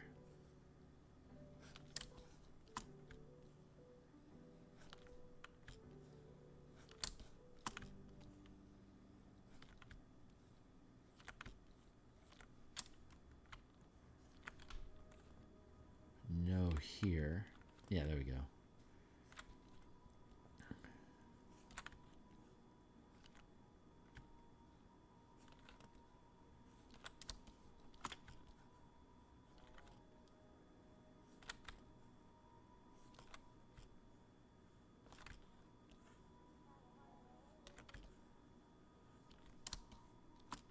And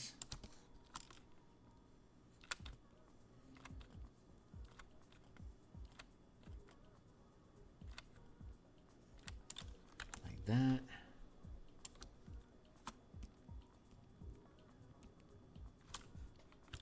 Copy, paste. Nope. Paste like that. Blip. Yeah, so now I have bold lines in the foreground, but they're thinned out in the background. And I could even take this and then drop this opacity here, and then take this on top of it and drop the opacity of this line art down like that.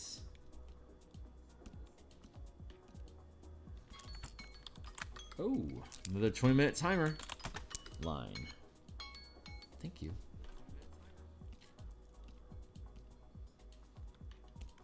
Brings us back to dough.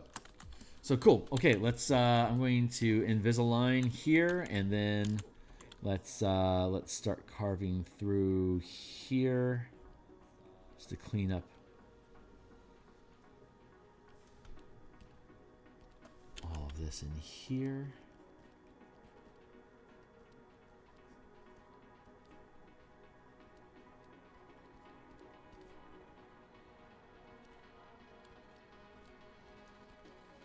That I'm not sure how much the muse is going to want me to work on this piece at all, but it wanted me to pick at it, so I'm picking at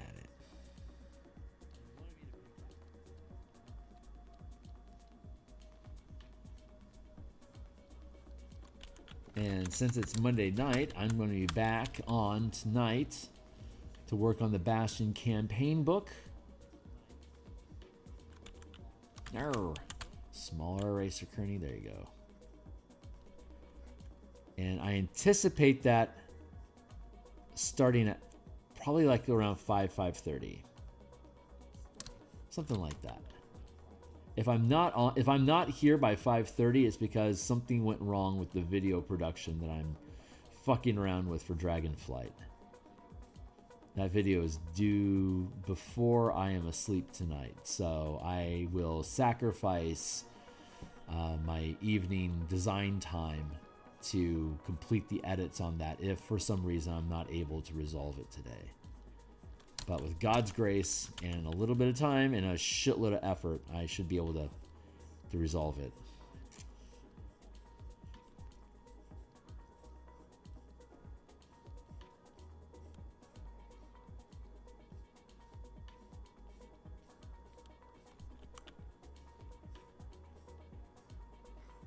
I spend so much time of my YouTube time just doing live streaming and just improving whatever conversation we're going to have in the moment that I don't have any habits built up around scripts and having a specific topic of conversation that I want to work through. I've got some videos on my channel talking about like Spelljammer mechanics and stuff like that that are structured that way. But let's be honest. Most of that's just me rambling about a specific set of pages in the book. So it's easy to stay on topic. But this more open idea of like building tools and blah blah blah. That's a different type of video that I only make one. Well, right now I only make one a year. So it's not like I have a shitload of experience in making those types of videos. The first one, the Kraken Mega Kaiju, Space Kraken Mega Kaiju. Thank you. That was the first video, Monster of the Week video that I ever done, and I think I may have just gotten lucky in that I was still super hyped over having created the Spelljammer mechanics, and they were still pretty fresh in my mind last year when that video dropped. And I had already spent a lot of time building videos around the specific pages in the Spelljammer book. I think that one was really intuitive for me to be able to crack out. And I was able to get that one done basically in an afternoon. It was really easy. But this new one, this is proving to be a lot more complicated. It's still using Spelljammer combat mechanics for like zooming and scaling in and out of space. It's just a lot more limited, and it's a more focused topic of conversation around dragons specifically flying. So anyway, I'm rambling, but that's what we do. See, that's the point. On these organized videos, I can't ramble. I can't afford to just spill off and blarble about a subject for 10 minutes and then say, whatever. And then shift subjects again, because like the reason you show up to this video, the video I'm in the process of creating in the background right now, that one is like you specifically show up to see the content in that video, not as part of a grander scheme of 300 episodes later. Here's a book. It's far more focused, and that focus is anyway. It's a different vibe. And so like having to make like takes and like review the words that I said is like, is that the right script? Like these are foreign ideas to me.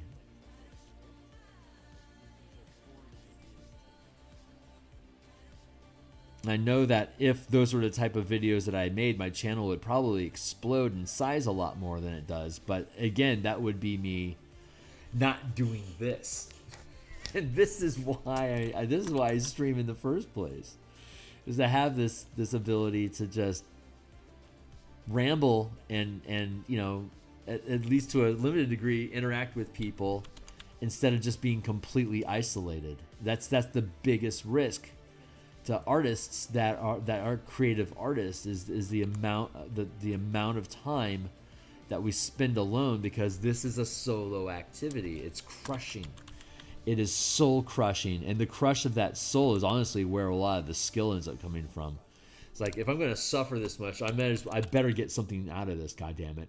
And I think it's that angry angry insolence of insisting on a result as a result of me self-inflicting torture upon myself in isolation.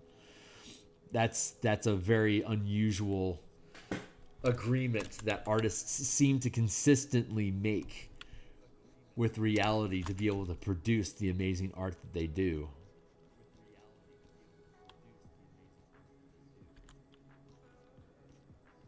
So in a lot of ways, I feel like being able to be present online while I'm doing the art that I would have to do anyway, it's almost cheating. So I am not in a rush to get this channel to any kind of goals. It's cool when I hit benchmarks, but I could have gotten there a hell of a lot faster if I just did YouTube the way that everyone else does YouTube. But if I did that, then I would eventually find myself like, what's my top favorite 5 feats to add to a Warlock? It's like, oh my god, fucking kill me. Like, what soulless content? I mean, God bless the people that do it, because I guess someone has to do it. But that is just like, I'm not trying to shit on anyone that does do that, because I know there's a lot of content creators that do videos like that. But it's like, you had, like, this was the most inspiring thing for you right now, or algorithmically it felt like it'd be the most rewarding thing to do. But like, what did you actually want to do? And that's the question I keep asking myself when I show up in stream. What do I actually want to do? Or more importantly, what work do I feel is going to be done through me today as a result of coming on stream and doing whatever it is that we're going to do? The vibe is so different. And that sense of connection is so valuable to me, that I am unwilling to compromise on what I feel I'm supposed to do, because chasing that sense of truth is what allows me to continue producing the things that I build.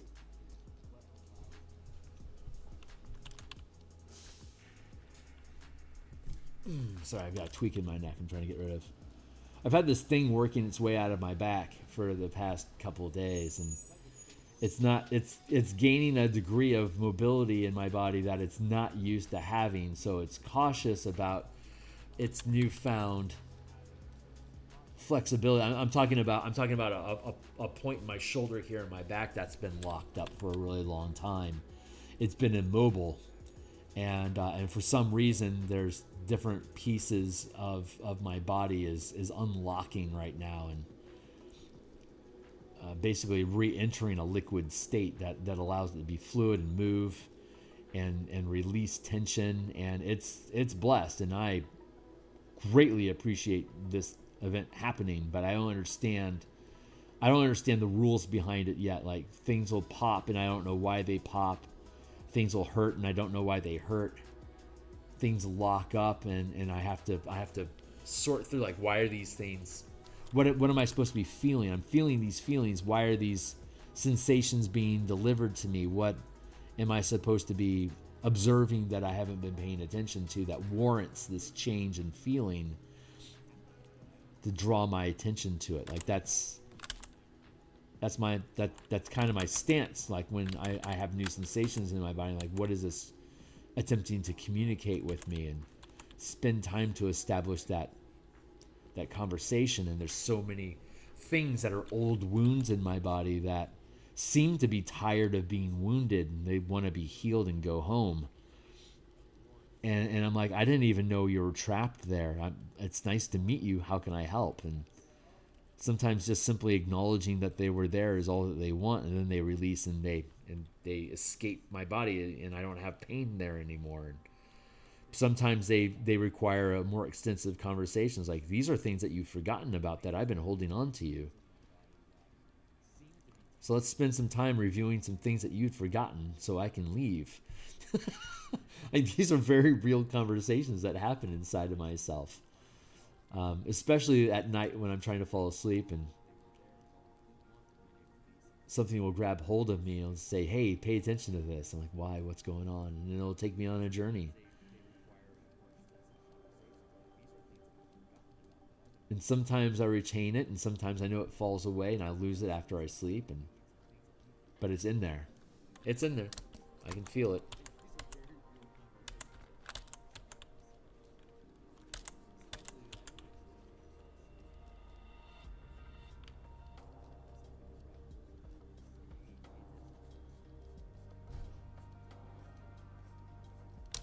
Like, in the grand scheme of things, I think these little details that I'm whinging on right now probably aren't going to make that much of a difference in the overall appearance of the umbrella parasol.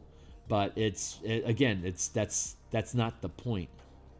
The point is that I do what the muse tells me to do, so that she becomes more proficient at telling me how to do shit.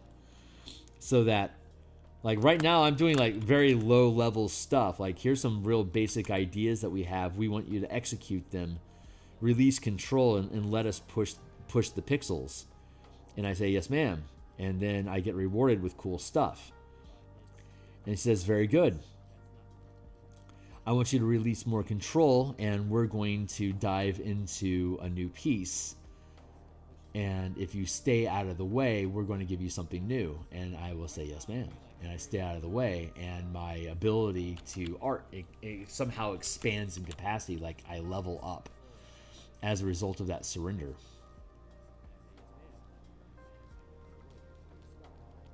And so in many instances, I'm as much of an audience member as you all are.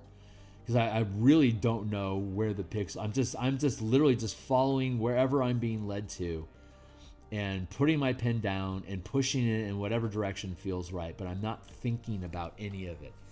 They call that autonomic control, where you've become so skilled at the physical activity that you perform that you no longer invest actual conscious awareness of what activity you're performing. It just gets done through you. And once I got to that point in artwork here, while I'm streaming, it's very much like I don't know what this is going to look like at the end. I have no clue. I'm just pushing the pixels, and I get to like sit back every now and again, like, oh wow, that's turning out really fucking cool. It's like I didn't know that. It's like I don't see it until I see it. You know, it's like I have like an idea, like I'm going to paint an archer. And so I have like this idea that I should have an archer in here someplace, and that gives me an idea, and I have a sense of how much space is it supposed to fill on the page, but I don't have any real direction beyond that. I'm like, just give me an archer, go. And then the muse just runs the program, and she paints an archer. And I look at it, it's like, that's really cool. Well done. Now I have an archer. Like, I didn't really put literally any effort into it, because she did it. So it's a really weird process to talk about, I guess. But I don't know. Maybe I've just successfully anthropomorphized my own sense of inspiration and intuition. Maybe that's all the muses really are. But she's offended that I would say that. So she certainly wants to be more than just an AI that gets deleted at the end of its usefulness. She feels that she has her own sentience and her own right to exist, and I'm pretty sure she exists outside of normal space-time continuum. So she's just piping information into me. If you ever read Slaughterhouse 5, Kurt Vonnegut, it's a really interesting study on the perception of time.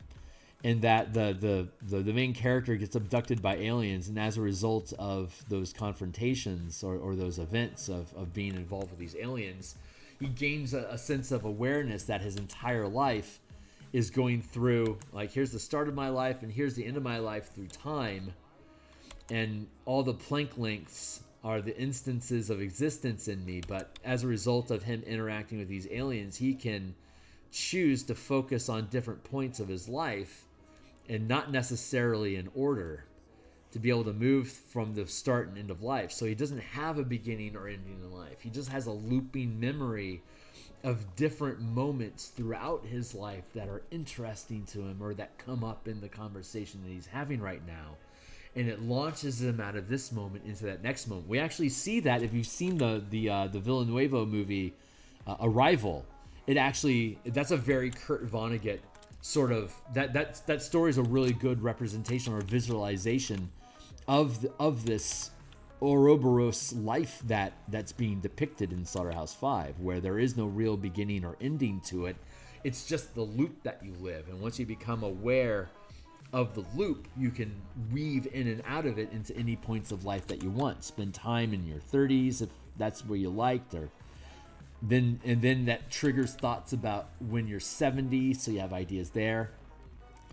And we're all living this linear path of our lifetime through here, and this is the only awareness that we have of it, this path of entropy that we follow from the theoretical beginning to end of our awareness. But it's a path. It's a path that we follow. And so the reason I'm bringing this up is like this, I keep talking about this relationship with this muse I have inside of me that feeds me inspiration on what to do next. And I'm pretty sure that the Greeks knew that these muse exist outside the normal time-space flow. So it can see the big picture. It knows what this is going to look like 10 hours from now. And all I have to do is just stay steady on the course, but it gets the feeling of weaving these ideas into me so that 10 hours from now it occurs. And if you want to take it from, if you want to take cues from The Magicians, the TV show / comic book called The Magicians, it had some of its episodes had a muse show up, and it was really interesting. I don't know if this is actually pulled from Greek mythos or not, but its whole point was we can enchant you, we can inspire you to create music, but we don't enjoy music. We can inspire you to create art, but we don't enjoy art. We're cursed in that we have the ability to create anything through people, but we can't appreciate any of it unless we're actively inside of somebody. We have to feel your feelings for us to appreciate the art that we create. And that's where these agreements come from. They're almost like pacts with a demon. That we will give you everything that we wish that we could feel, and you're going to surrender yourself to us so that we can feel these things through you. And I could see dark agreements being made in that philosophy of, like, serial killer or something. If that's where you're at in your evolution, that might be a compelling deal to you. Where I'm at in my life right now of peace is I just want to be an artistic creator. So naturally, I'm being connected with these ideas and this consciousness that's aware of what this art could be if I allow it to guide me to be to that place. So that's how I've anthropomorphized my sense of intuition and inspiration of creating artwork. It's through that, whether it's a fantasy fiction that I've created for myself, or I really am having, because I'm having conversations. I'm literally having conversations. We all have conversations in my head. I'm just consciously aware that I'm pointing it at something that I don't think is actually me. Most people just think that they're talking to themselves, but I think I'm talking to somebody else through me. And that's the only way that they know how to communicate is through other people. So it has to do that. And the more you become aware of that's what has to happen, that's how they have to operate, the more they appreciate your willingness to do it. Hey, it's 9:12. I'm past my 9 o'clock deadline. So I'm just going to I'm just going to wrap up wherever it is that I'm at here with this. It's, again, she's got me monologuing. And the muse, that's what she wants to do. The muse has things that she wants to say, and she knows that the more I surrender control to the pixels, the more she can speak through me. Say whatever it is that she thinks that needs to be said that's important to her from her vantage point above the undulating snake, which is my space-time continuum.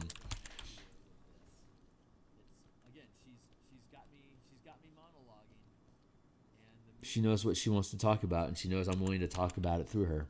Or she knows that I'm willing to let her talk to you about it through me.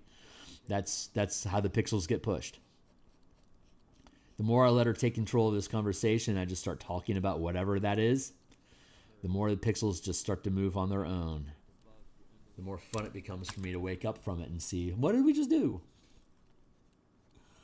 So, I know that sounds crazy. And maybe it is. Maybe it's just a really high level of psychosis. Maybe my brain matter is just severely broken, and I've been able to rationalize how broken I am by operating within a social structure that works. And I'm really just off the deep end, but no one will notice because it's a functioning insanity, so it goes unnoticed. Who knows? I honestly don't. I honestly don't care. I like my narrative. I think it's a fun story. It makes sense for why things get done the way they do. And it explains why I can pull off things that I shouldn't be able to accomplish.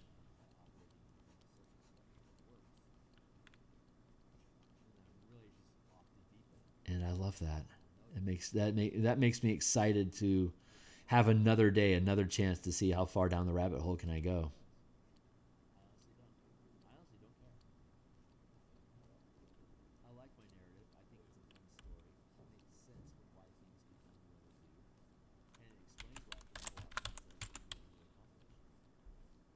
Anyway, I digress.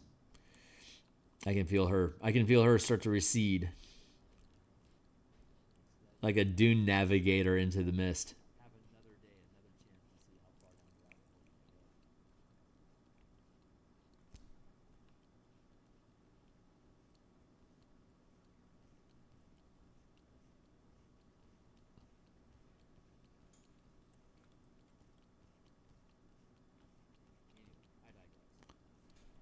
And yeah, it feels pretty good.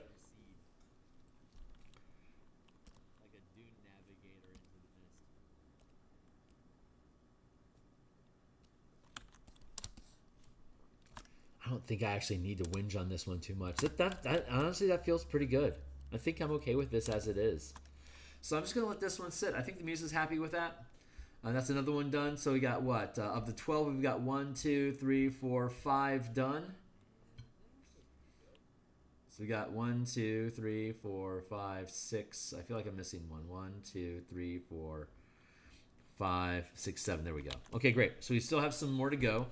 Obviously, we have 7 more to go. Today is a victory. So when we come back tomorrow morning, we're just gonna grab one of these and just keep going. I feel like I'm gonna work on the Anvil of Rizia next. It's an anvil made of ice. Rizia is the Rizia, the plane of ice, pretty basic. Anvil of Rizia, an anvil made of ice is a weird idea. That's why we went that way. But this will be, this will be the next piece that we work on. There's the color line behind the line art. I really like that piece. This is a cool piece. But it needs the line art in here to add structure, though the ice itself would rather not have any outlines. So my job is going to be to work the line art into the ice so it feels more consistently icy. But that'll be tomorrow's task. So, yeah, that's it. I'm out of here for now, guys. What a great day. So I'm going to go ahead and bounce for now. I'll be back tonight, probably by 5:30. I've got a lot of work to do in the meantime, so wish me luck. And we'll come out the other end of it. And if everything goes well, that the Dragonflight video will be dropping tomorrow amongst J&D and Pointy Hats and all the other content creators playlist stuff that we have going. And I'll be back tonight to continue working on events and complications in the Bastion campaign. So see you guys later. Cheers.